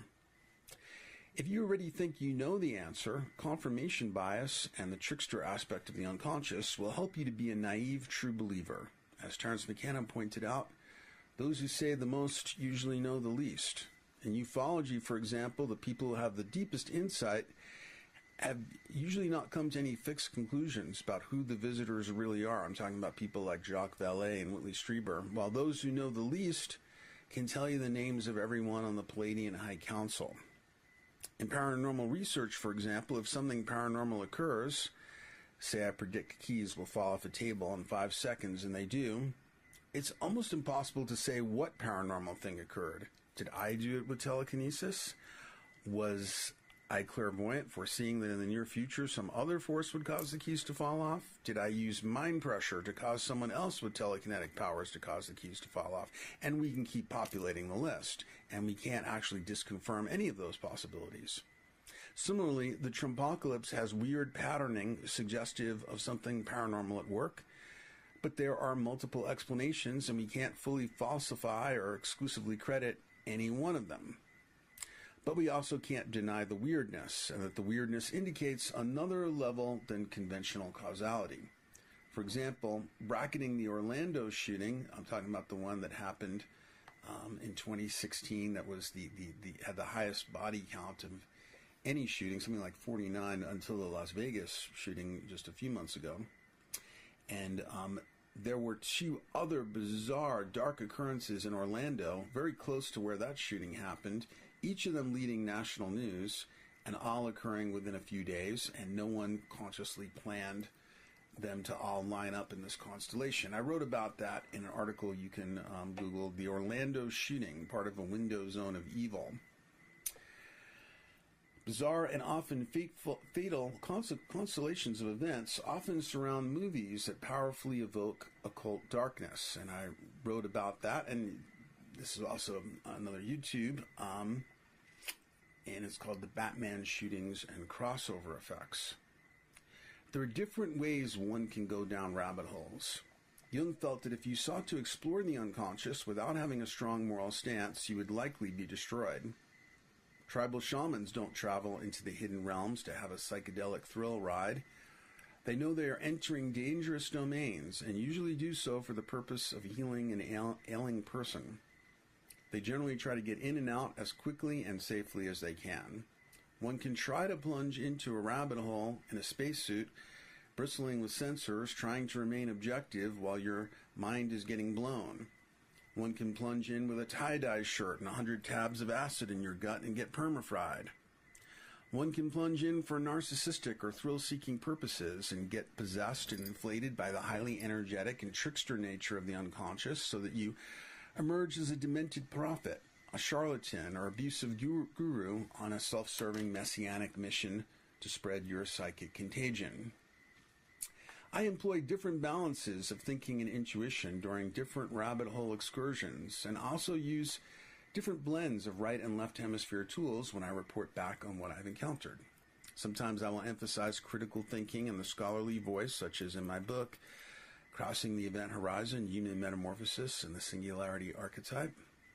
While other times I may use a more surreal approach. Sometimes I found myself switching midstream. For example, a few years ago I wanted to look behind the curtain into the nature of money, and started out in analytical mode for a few paragraphs and then got pulled by the muse into an increasingly surreal vision and rant, and that one is called Green Energy Vortex.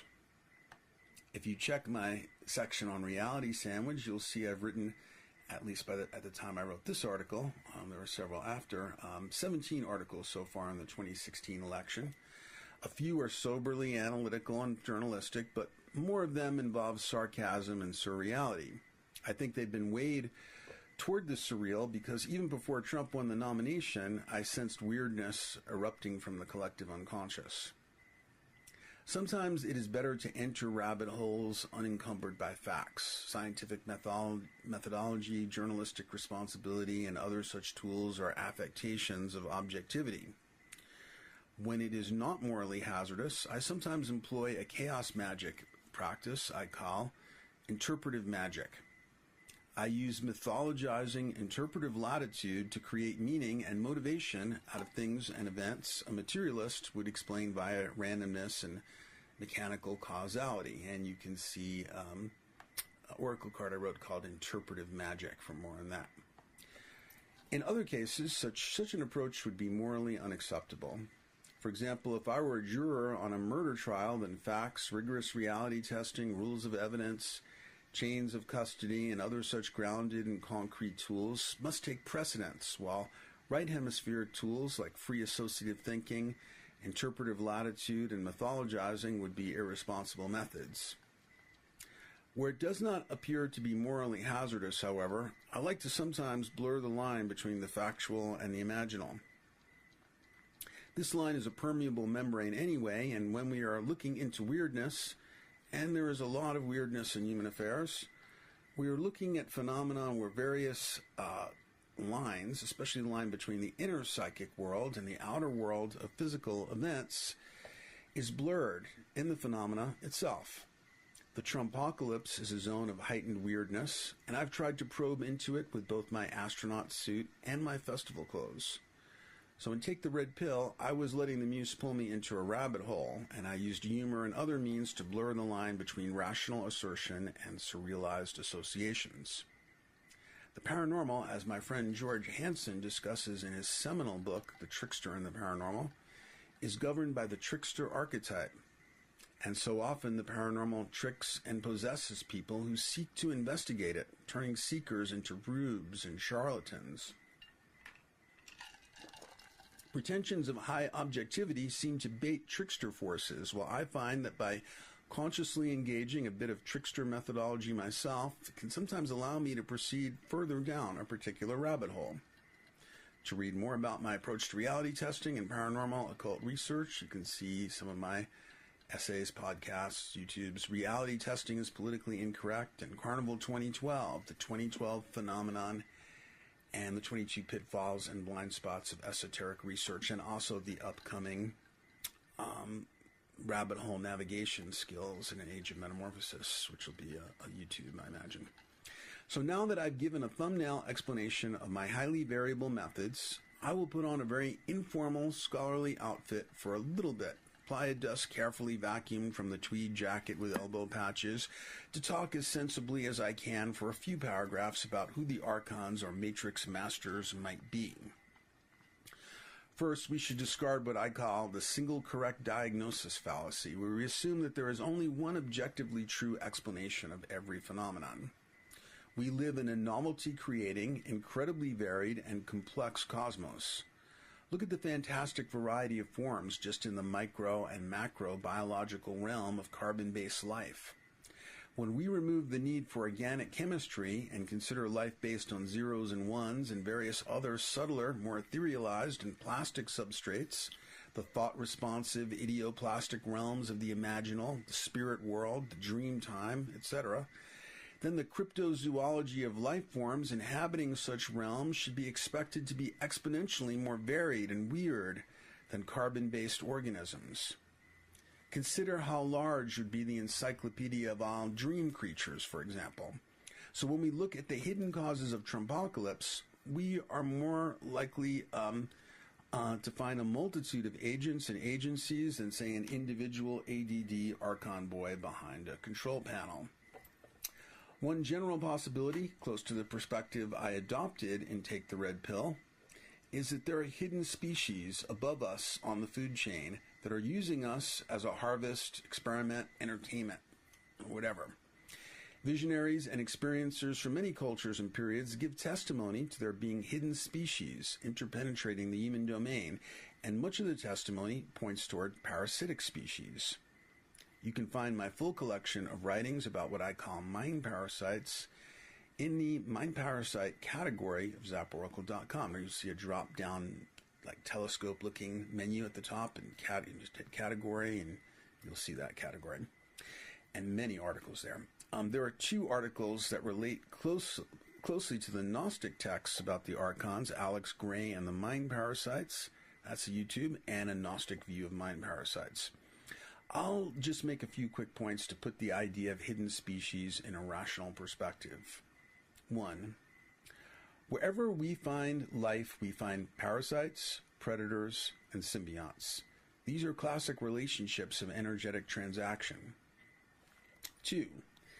It is possible for people who regard themselves as well-informed to fail to notice an entire dimension of life. 3. When a culture, such as that of scientific materialism, ignores a vast body of human testimony, that culture is in danger. For example, Western culture ignored or denied testimony about child abuse until recently. You should neither accept all testimony at face value, nor dismiss or superficially explain it away. The job of science and other methods of inquiry is to investigate the unexplained, not explain the uninvestigated. Here is an excerpt from my introductory essay on the subject, which should really be your starting point if you wanted to pursue this. Mind parasites, energy parasites, and vampires. Not too long ago, not much more than 300 years, our species was completely clueless about the microbiological realm. It was not until 1674 that a Danish shopkeeper, really practically a janitor, developed the first microscope capable of resolving protozoa. Surgeons would wash their hands after surgery, but not before. Imagine if anyone had claimed that there were these incredibly tiny animals, too small to be seen, that were major players in human destiny. Imagine if they claimed that there wasn't just one kind, but a whole cryptozoology of millions of strange species, fantastically varied, both plant and animal. Imagine if they further claimed that our bodies were actually made up of a cooperative colony of 60 trillion such animals. Anybody making such fantastical claims would have been condemned to a lunatic asylum or burned at the stake. Presently in the West, we have a blind spot and by West I really mean the modern world, the modern materialist age of scientism. We have a blind spot in our awareness as huge as the species-wide blind spot we had for most of our existence about the microbiological realm. Unlike Chinese medicine, Ayurveda, and what would be common knowledge to any tribal shaman, we are blind to organisms that exist on the energetic plane. Dr. Samuel Sagan is a medical doctor who has researched this subject and written a book entitled Entities, Parasites of the Body of Energy. And you could read my review of this book called Energy Parasites, the Sagan View. He's part of a school in Australia that a friend of mine attended and spoke highly of, though I know next to nothing about it. It's called the Clairvision School, I think. In an excerpt available on the website clairvision.org, though, Dr. Sagan writes, "The topic is both old and new.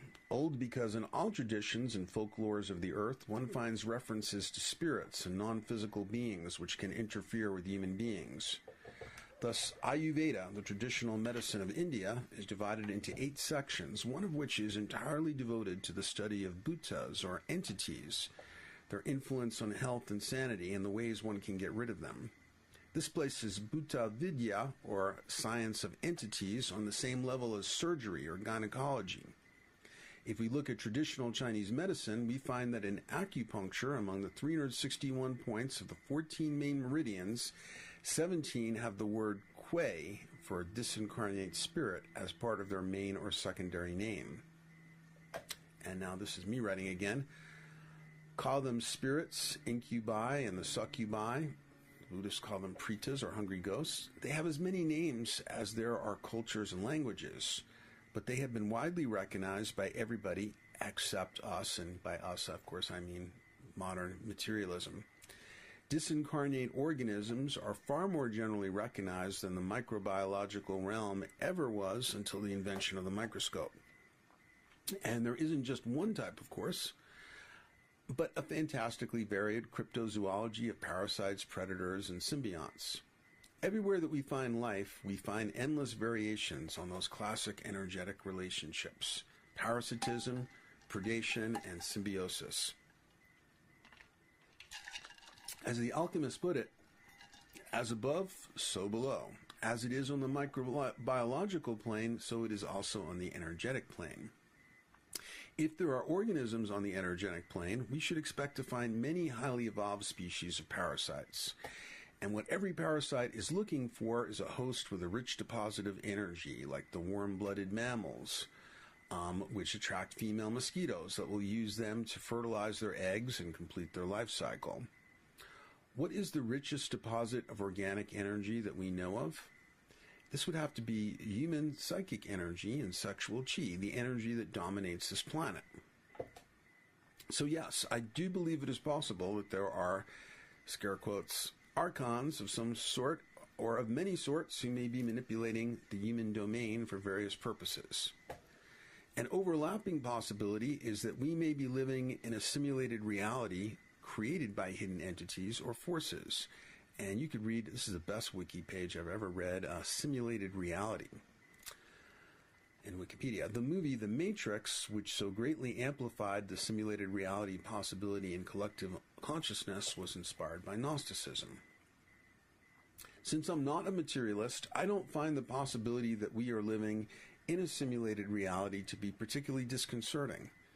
In a deleted scene from the fantasy epic I am writing, Parallel Journeys, one character asks another, "What does anything matter if we are living in a simulation?" The other responds, and once again, this is a deleted scene, I wouldn't write this way now, "I think it matters, even if it is a simulation. There are physicists publishing papers about the possibility that we are living in a quantum computer simulation, but I don't think it matters that much what we're made of. Probability waves, superstrings, quantum computer-generated matrix source code. It's all just the stuff that dreams are made of. And dreams are as real as anything else. Anything that exists is real. Any dream you have ever had, any thought or image or fantasy that flits through your mind has a factual existence. You thought of that particular thing and no other. The history of the unfolding of the multiverse has to include the fact that you had that particular thought at that moment. If we are composed of zeros and ones generated by alien quantum computers, then the pattern of zeros and ones is real. A simulation is as real as anything else because it exists. What also feels real to me is that things we do have moral consequences. Hair-splitting logic can't prove anything, but I feel that we are both self-aware entities, and how we act toward each other is more meaningful than what sort of stuff we are made of. End quote from a deleted scene from Parallel Journeys. Finally, I wanted to briefly discuss a matrix-creating force that I am not skeptical about because I know it exists. It is not, however, mutually exclusive of the other possibilities mentioned. A more potent force in generating human realities than the archons, even if they do exist, are the archetypes, and there's an interesting connection between those two words, archon and archetype. What Jung called the collective unconscious and the archetypes are an empirically proven reality. And this is an excerpt from my book, Crossing the Event Horizon, the Singularity Archetype and Human Metamorphosis. Jung and his colleagues have provided us with definitive evidence of a collective unconscious. From this collective layer of the unconscious emerged the great primordial images Jung referred to as the archetypes.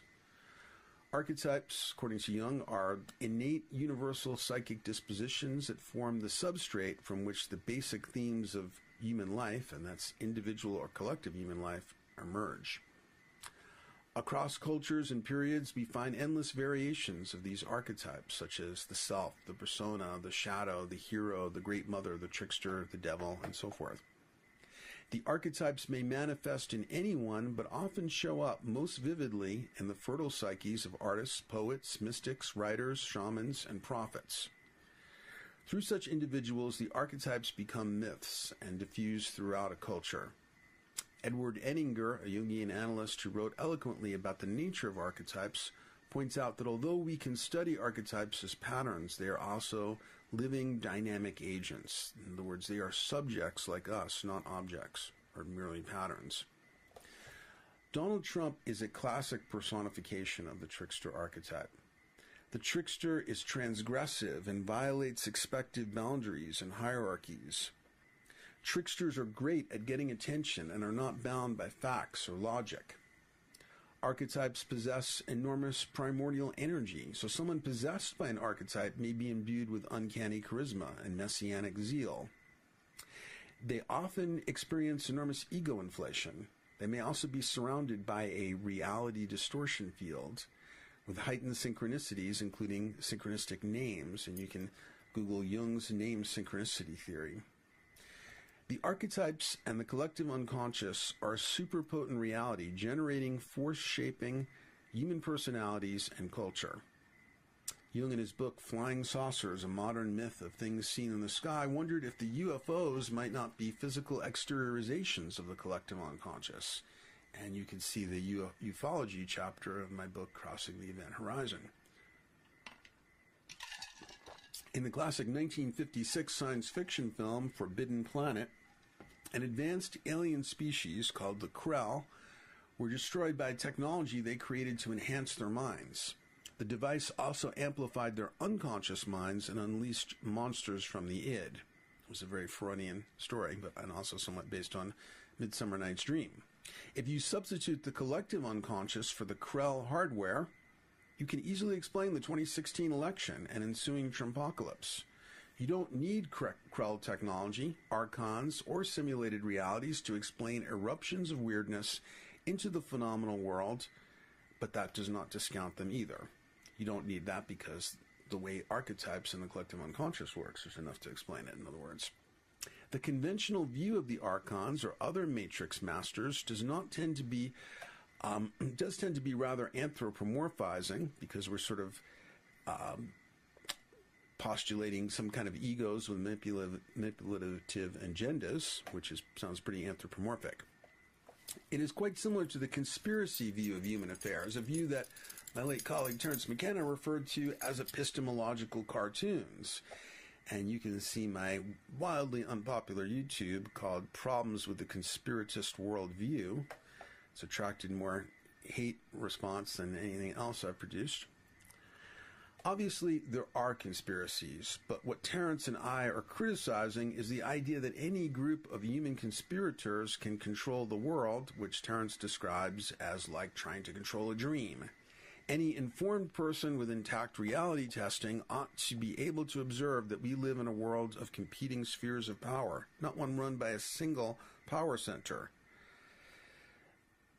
you just can't look at the competition between Samsung and Apple and between, North Korea and all these different spheres of power and think that there's one group of human puppet masters controlling everything. But the archon variation merely locates the main conspirators offstage and allows them to be non-human. But that doesn't mean it's wrong. It's just that we need to be extra wary about projection when our explanatory model looks so anthropomorphic. But that can still be legit if the archons are another version of human beings in a different part of the life cycle, for example. The collective unconscious is a matrix, and its ability to manifest itself in the human domain is massively evidenced and empirically proven. While other exotic forces, entities, and levels of reality are likely also in play, we should begin by recognizing the highly permeable membrane between psyche and the realm of outer phenomena. Everything economic, war, man-made environmental destruction, and the Trumpocalypse, these are all 100% psychological products of the psyche. As Jung put it, there is no hydrogen bomb in nature. Heard me say it before. This is all man's doing. We are the great danger. Psyche is the great danger. As a character in the movie Dazed and Confused put it, where are the aliens, man? We're the savages. When we gaze into the nuclear depths of the Trumpocalypse, we may find that psyche is the matrix master and that the archons exist and are to be found in our own hidden depths. For the most sophisticated and comprehensive view of the paranormal I've ever encountered in a single volume, I highly recommend Supernatural, a new vision of the unexplained by my friend Jeffrey Kripal, professor of religion at Major University, and Whitley Strieber. And here's and then I talk again about the Walter Trump thing there, but you've already heard that. Okay. So, now a more sober and thoughtful article. Let's see. If not Trump, you, a dream on the morning of the inauguration. I woke up at 2:30 a.m. on January 20th, 2017, with a dream about the Trump inauguration, now only a few hours away. I'm seeing Trump on the parade ground, or perhaps I am seeing himself on the parade ground in a black overcoat. As in the waking life, I'm feeling the shock of his imminent inauguration, but I'm also seeing things from his perspective. His emotions seem little boy-like. He is nervously anticipating being honored, but also fearing public humiliation. He may be upset that he was unable to get A-list talent to perform at the inaugural ball. He doesn't seem scary, doesn't seem like a leader, obviously. He seems, in a sympathetic way, more immature and needy. The dream parallels a vision I had about Trump during an ayahuasca ceremony a few months ago. And you can see my account of that. Google the article, The Agonizing Enlightenment of Ayahuasca. I think it's on my website and on Reality Sandwich. In both dream and Aya vision, he is revealed to be immature, but not irredeemably bad. There is some confused intention to do good. He wants people to be proud of him. I am perceiving Trump's state of mind from the first floor of a house that is undergoing some sort of renovation. The place is a mess, covered with debris from the renovation process.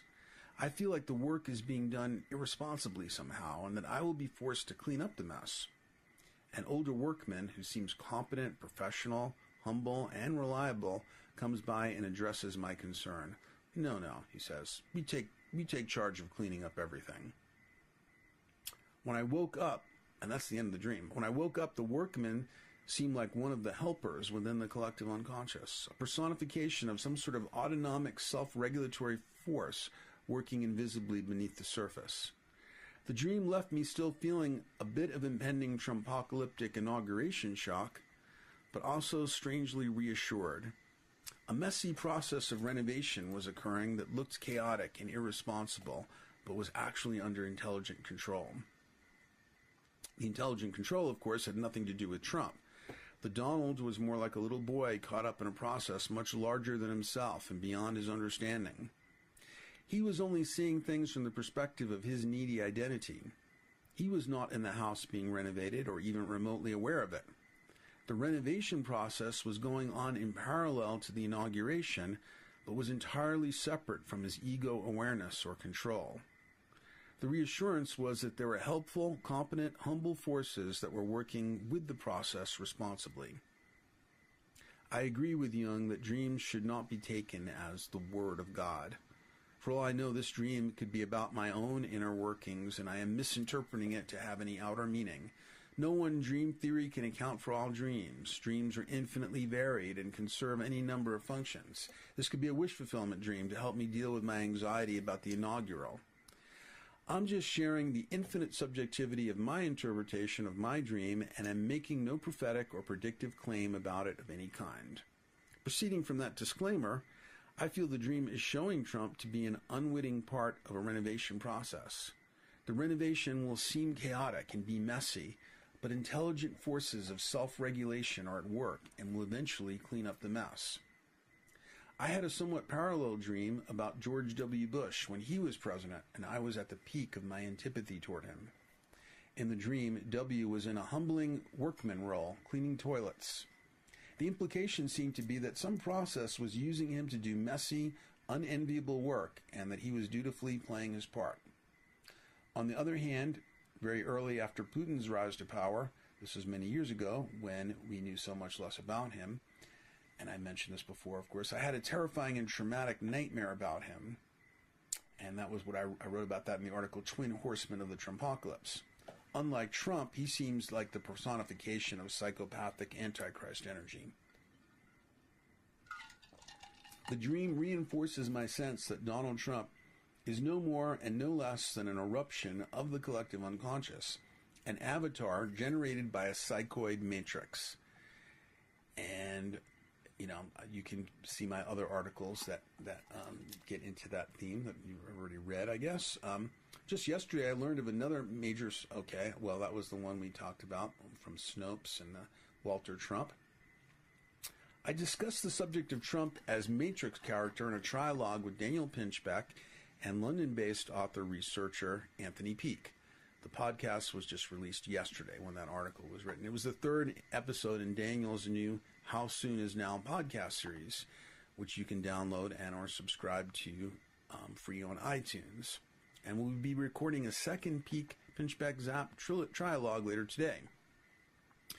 Listening to the first two episodes of this podcast, and by the way, because obviously we then did record that, and I talked about some of what I felt about the inaugural. One thing I'll mention that I didn't write about here that was, to me, was my most striking memory of the inaugural. If you remember, this was still when Trump was had a very brief honeymoon with Obama after meeting with him in the Oval Office, if you remember, and he had some even good things to say about him, and they showed up with some Tiffany box, a present of some sort for the Obamas and so forth, and Trump, always so classy, so professional, and Michelle, had their best game face on and were being charming and smiling and making small talk with the Trumps. And they kept up, that perfect facade throughout, a whole morning and the inauguration and everything. But then there's this incredible moment where, and it's that traditional moment where the departing president is going to take off in Marine One and get their last flight on Air Force One to wherever is the jumping off point for their retirement. And there's just this one time slowing moment where the Obamas are poised at the top of the steps of the Capitol and are looking down at Marine One, and Michelle drops the facade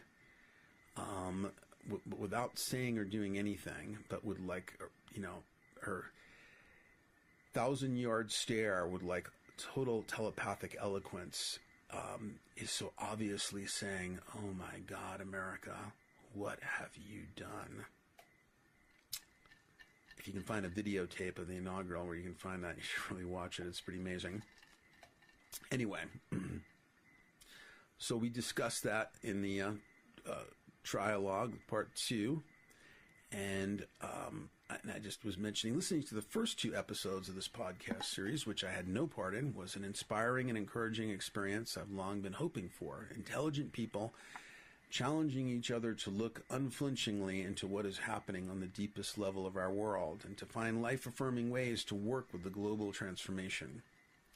The podcast is related to Daniel's book entitled How Soon Is Now? From Personal Initiation to Global Transformation. And it's what I've read of the book has been great. And the title of it brings to mind the loosely translated and paraphrased but eternally relevant maxim of the rabbinic sage Hillel the Elder: if not now, when? If not me, who? If not Trump, you. The meaning that I am currently drawing from this dream does not imply that all will be well and that we can merely stand by and let the process unfold. The helpful forces of the unconscious usually work through us. Part of the self-regulatory process will no doubt be activists doing things they feel called to do, just as I plan to work as hard as I can to do the things that I feel called to do. Trump will soon have the title president. I remember John Oliver saying, the phrase Donald Trump, he on many shows he says it has just something wrong about it, like horse pope, it's just words that just don't seem to I find myself gagging when I try and say it. But President Trump is not in charge of, in control of, or even remotely able to comprehend the larger process underway. For better or worse, you already have a president, and that is your own executive function, as psychologists and neurologists call it. If you are able to read this article, then you have a functioning, waking ego consciousness, able to make choices and carry out actions, an executive function, in other words. Regardless of whether Abe Lincoln, Barack Obama, Donald Trump, Kanye West, or a broken Teletubby is in the Oval Office, your position in life, while you still have your faculties, is unchanged. You're in a phenomenal world of shifting conditions and should use your executive function to do the best you can under the current circumstances. That is your eternal inauguration. If not Trump, you. If not now, when? As my friend, the late visionary poet Jack Savage, who died tragically young, you can find his visionary poems on my website, put it, I'll be my own priest and my own doctor, my own king. No one else shall be my king. The king's authority has been restored.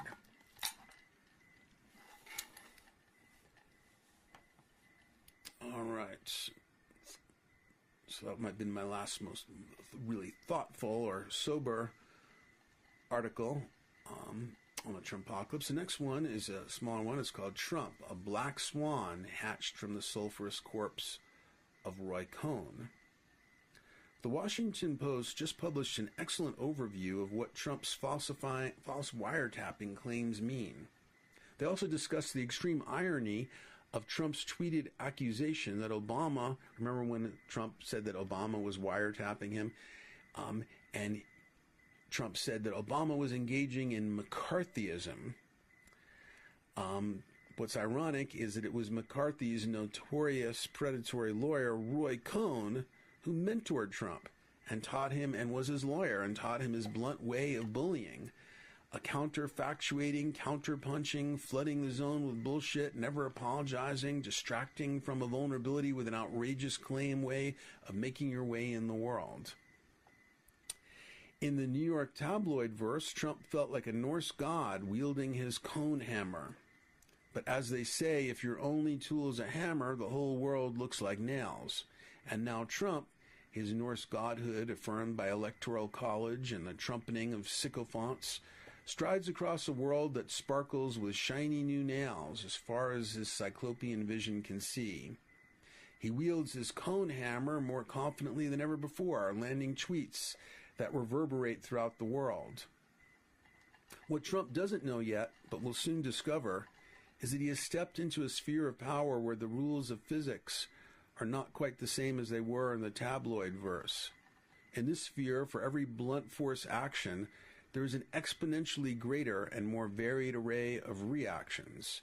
You hit one nail and it sprouts into an encircling forest of razor wire. You hit another and recusals, resignations, and congressional investigations sprout forth all around you. Trump is like a grade school bully, well-worn hammer grasped in tiny hands, showing up to a four-dimensional chess match with nuclear stakes. But these are just metaphors and similes. In actuality, Trump is a giant twittering black swan on steroids and airplane glue, thudding into a crackle glass citadel riddled with an infinite complexity of razor-sharp fracture planes. Okay, very related to that last one. Was one I wrote during a 4-month road trip I took around the country last summer. See my photo albums that had Trumpocalypse in them. They're up on Facebook. And this one is called Trump's Third Rail, Forgetting that the American Psyche has more than one subpersonality. When people, we heard this about when people asked Jung about Hitler. And this is what is so embarrassing about Trump. He is a large part of the American psyche, belligerently anti-intellectual, anti-fact, pseudo-macho, claiming to be a victim while a member of many privileged groups, scapegoating, ego-inflated, tuned into high school sex and power games, who's hot, who's not, who's got the highest ratings, winning as an end in itself, unable to own his own shadow, desperately in need of narcissistic supply to bolster an inflated and fragile ego identity, a never apologizing, take no prisoners, all confident in your face bullshit artist bluster, a classically American super salesman style of inferior masculinity confused with actual strength, competence, and leadership that could deliver on classic American can-do optimism. Guess I should have reread that sentence before I tried to read it out loud since it's been 7 months. Donald Trump is the personification of angry white guy, AM talk show rants, Cool Ranch Doritos, big gulp-sized Mountain Dew, pharmaceutical ads that promise salvation to a feel-good soundtrack with the ignored fact litany of fatal side effects playing in the background. It is the American psyche, or at least a substantial enough minority of it to have an electoral college win, that decided to swallow the big orange sugary poison pill it was sure would cure real ills while delivering only on the ignored side effects. It is psyche that is the real third rail of politics, the underground high-voltage labyrinth that sends such rude beasts slouching toward electoral college wins and consequences that can range from sugar coma hangover and Cool Ranch Dorito breath to fatal side effects. But the American psyche is not just all killer clown shadows. There are other layers, such as puritanical, fact-rigorous superegos attached to the rule of law and the protocols of the deep state. And you guessed it, I'm talking about the appointment of former FBI Director Mueller as special counsel, the acting out and you can almost see him in, as the puritanical judge of this American high school bully American subpersonality, and who's about to get called to the principal's office in confrontation with the reality that the American psyche is complex and that he is not the only subpersonality capable of dominance. So, let's hope that actually plays out and works. So then I took about 7 months off from writing about Trump, and because it's exhausting and because you don't feel like you're learning anything, that's why Thomas Friedman described Trump as a brain-eating disease. Like you can, once you've reached certain basic conclusions about him, you can keep thinking about him and you're just not learning anything.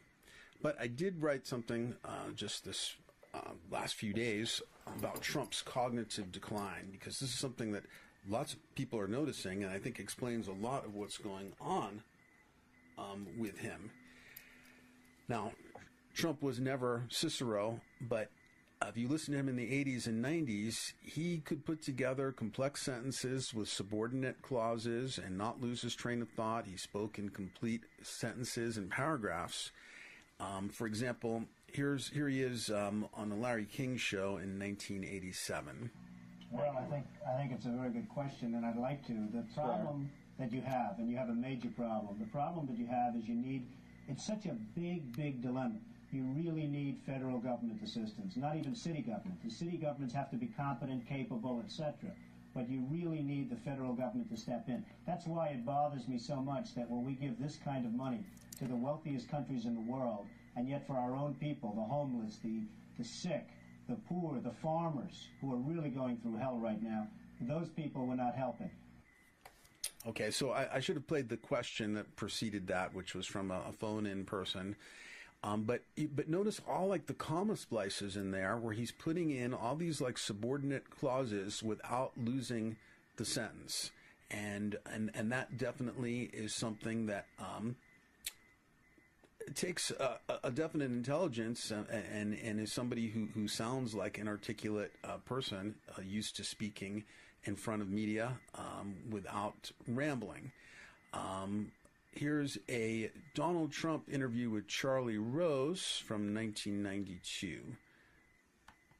I will say this, Ross Perot, he made some monumental mistakes. Had he not dropped out of the election, had he not made the gaffes about, the watchdogs and the guard dogs and everybody coming at the house, and, 3 or 4, if he didn't have 3 or 4 bad days, and they were real bad days, he could have conceivably won this crazy election. You'll get some. Okay, so notice again, he sets up a complex sentence with multiple subordinate clauses, spliced in with pauses, the equivalent of commas, and keeps the whole thread of the sentence together. And now, let's take a look at what he sounds like more recently. Okay, this is from February 16th of 2017, and it's Trump's incoherent ramble on Russia and nuclear. I guess one of the reasons I'm here today is to tell you the whole Russian thing, that's a ruse. It's a ruse. And by the way, it would be great if we could get along with Russia, just so you understand that.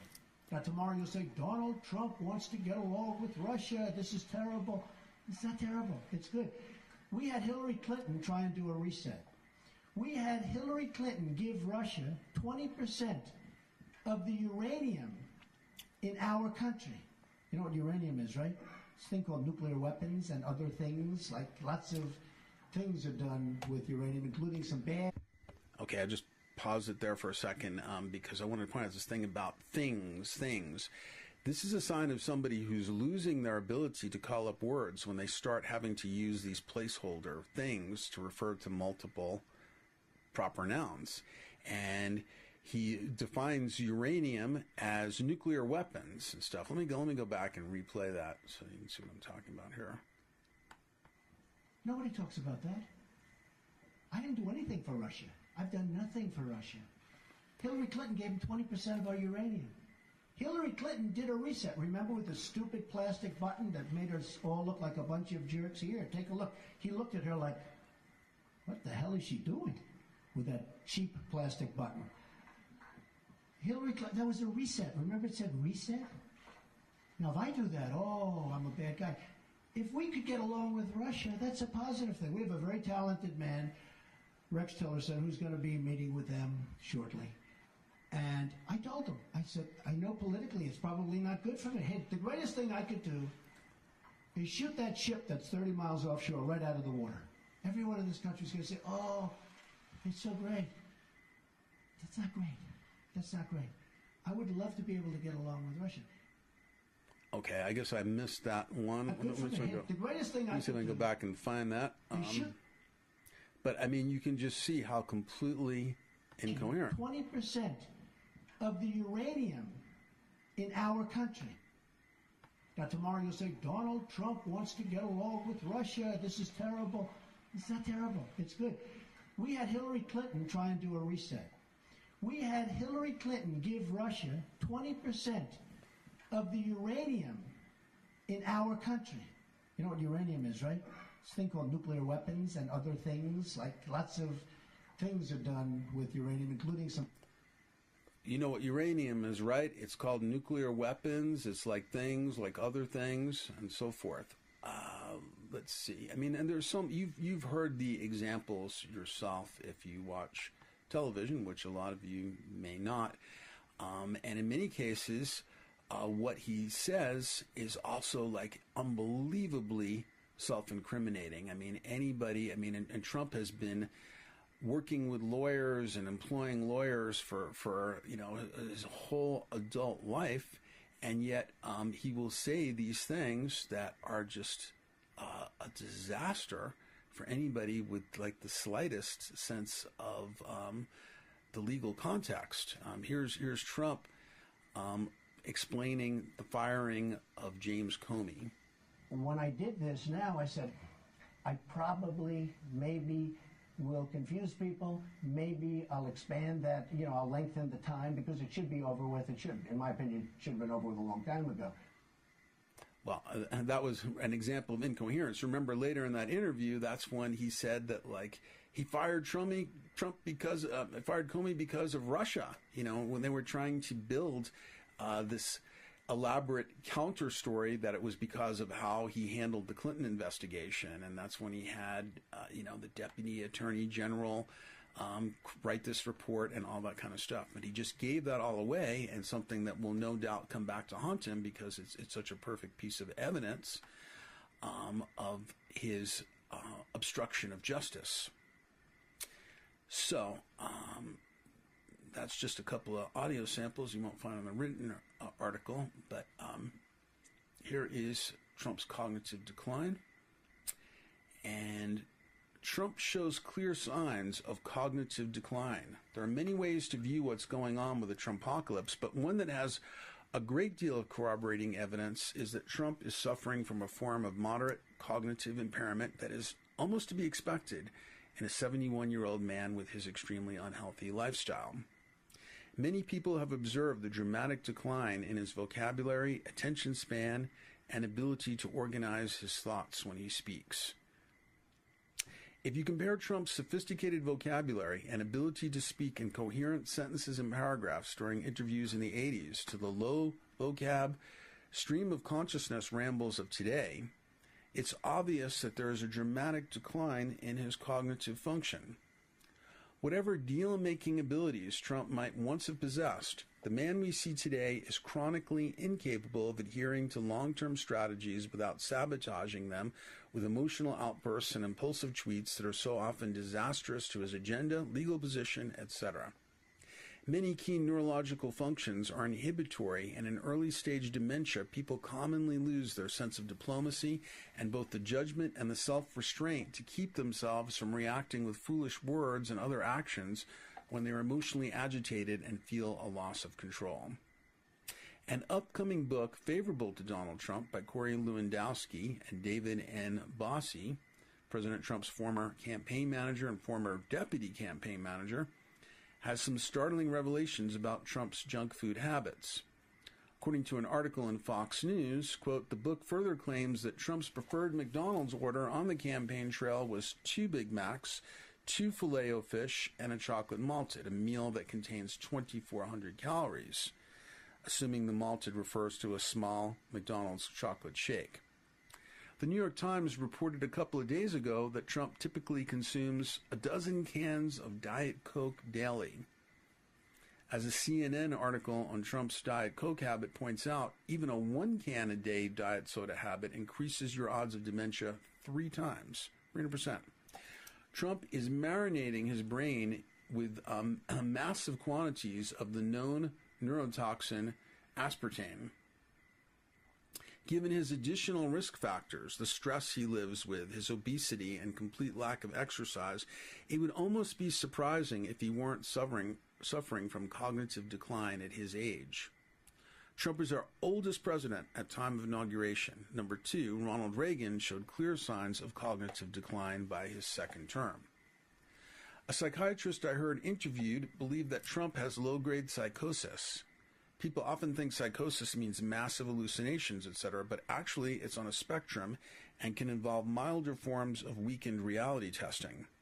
This psychiatrist believes that in many or most cases, Trump is not consciously lying to manipulate the populace, but is creating alternate facts to bolster his fragile and highly inflated ego identity. As Trump deteriorates, he compensates with counterfactual ideation, e.g. that he was one of the greatest memories in history, that it's not his voice on the Access Hollywood tape, that he won by a landslide, etc. Trump's daily barrage of false claims may not be the spin and propagandistic manipulation many of us assumed, but products of a narcissistically disordered personality in cognitive decline, desperately trying to maintain its ego self-image. Romantic relationships and other voluntary human alliances inevitably reflect the psychological state of those who choose to partake in them. Although Trump lost the popular vote, a substantial minority of Americans voluntarily elected to make Trump their leader. And then I repeat that same thing that Jung said about, Hitler didn't manipulate the German psyche, he was the German psyche. I'm not suggesting any equivalence between Trump and Hitler. My point is that people choose to elevate people who reflect their psyches.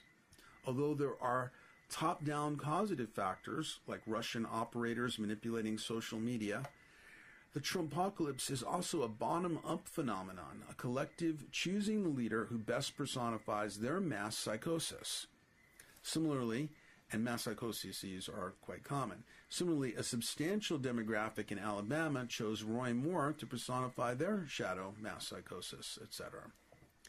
Jung successfully predicted that someone like Hitler would emerge based on what he saw in the collective German psyche. Many of Jung's educated German patients during the era of the Weimar Republic were dreaming about Wotan, a Germanic god of war and mayhem. It was such a striking phenomenon that Jung called it Wotanism. Jung once met Hitler, and his impression was that he was shaking hands with a psychic scarecrow.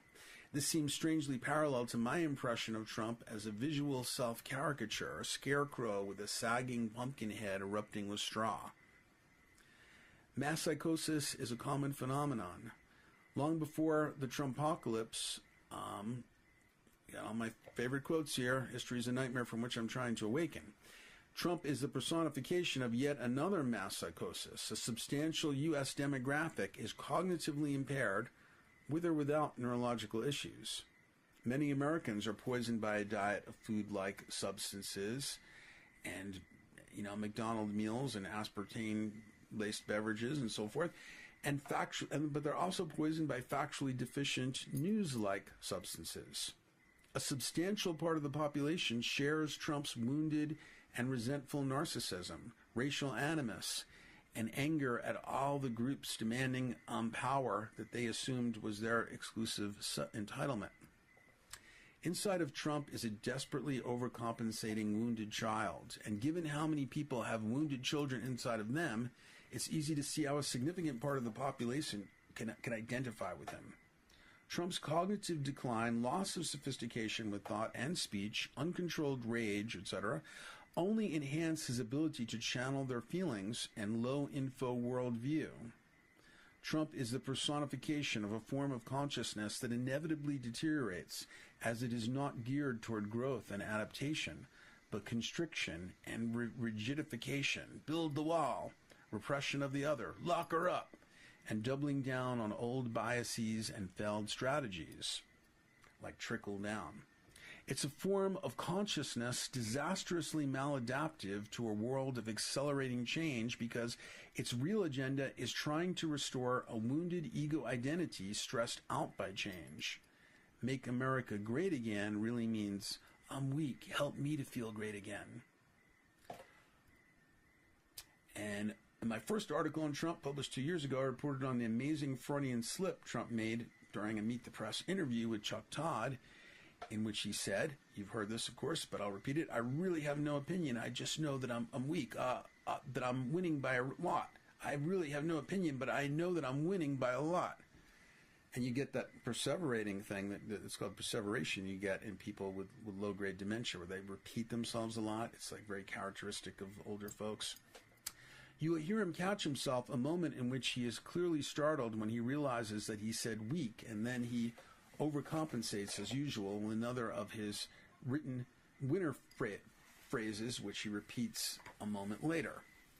And I didn't mention that here, but just a few days ago, he was supposed to be talking up the tax bill, and somebody wrote in the speech, not understanding Trump's psychology, that it would be like rocket fuel to the economy.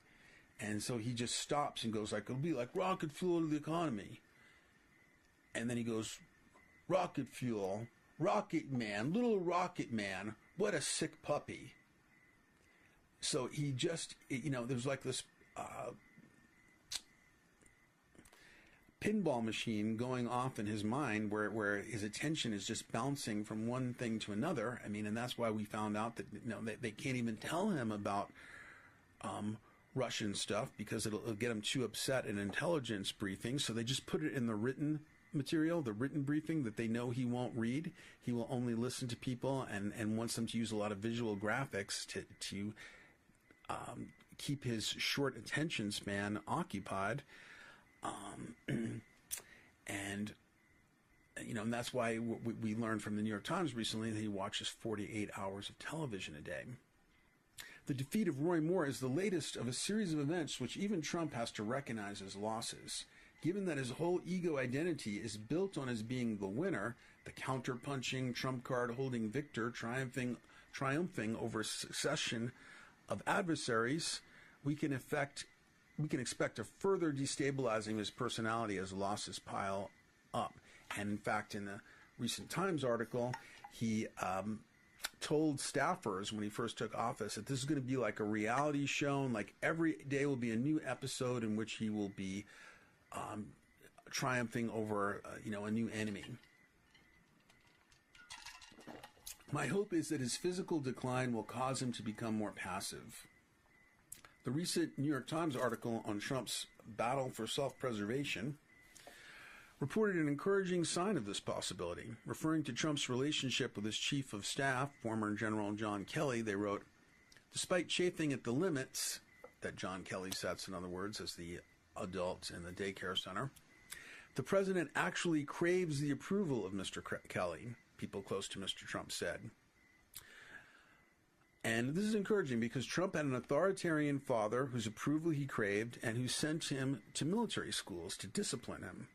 As president, Trump has surrounded himself with generals. This looks like Trump, unconsciously aware of his own weakness, regressing to his childhood situation and looking for new father figures to impose the discipline he can't manage on his own. This could be a risk-lowering development. The worst-case scenario is Trump becoming so desperate to feel great again that he overrides the trio of father figure generals, his chief of staff, national security advisor, and defense secretary, to impulsively attack his alter ego, Little Rocket Man. I think the odds favor Trump acting out with impulsive tweets, but not being able to overcome the disapproval of this trinity of father figures enough to take any military action solely on his own initiative. Still, our unsettling reality is that two ring of power possessed and deteriorated psyches are wrestling with each other just above the cracks of doom. And that's the last dispatch I have for you right now. There will very likely be more. And, of course, the news of the Trumpocalypse is unfolding before us moment by moment, like a gruesome car accident you can't take your eyes off of, with elements of a clown car mixed in. And stay tuned. I'll have more to say in the future. Thank you so much. This is Zap. This is ZapOracle.com, Jonathan Zap. Also writing for Reality Sandwich.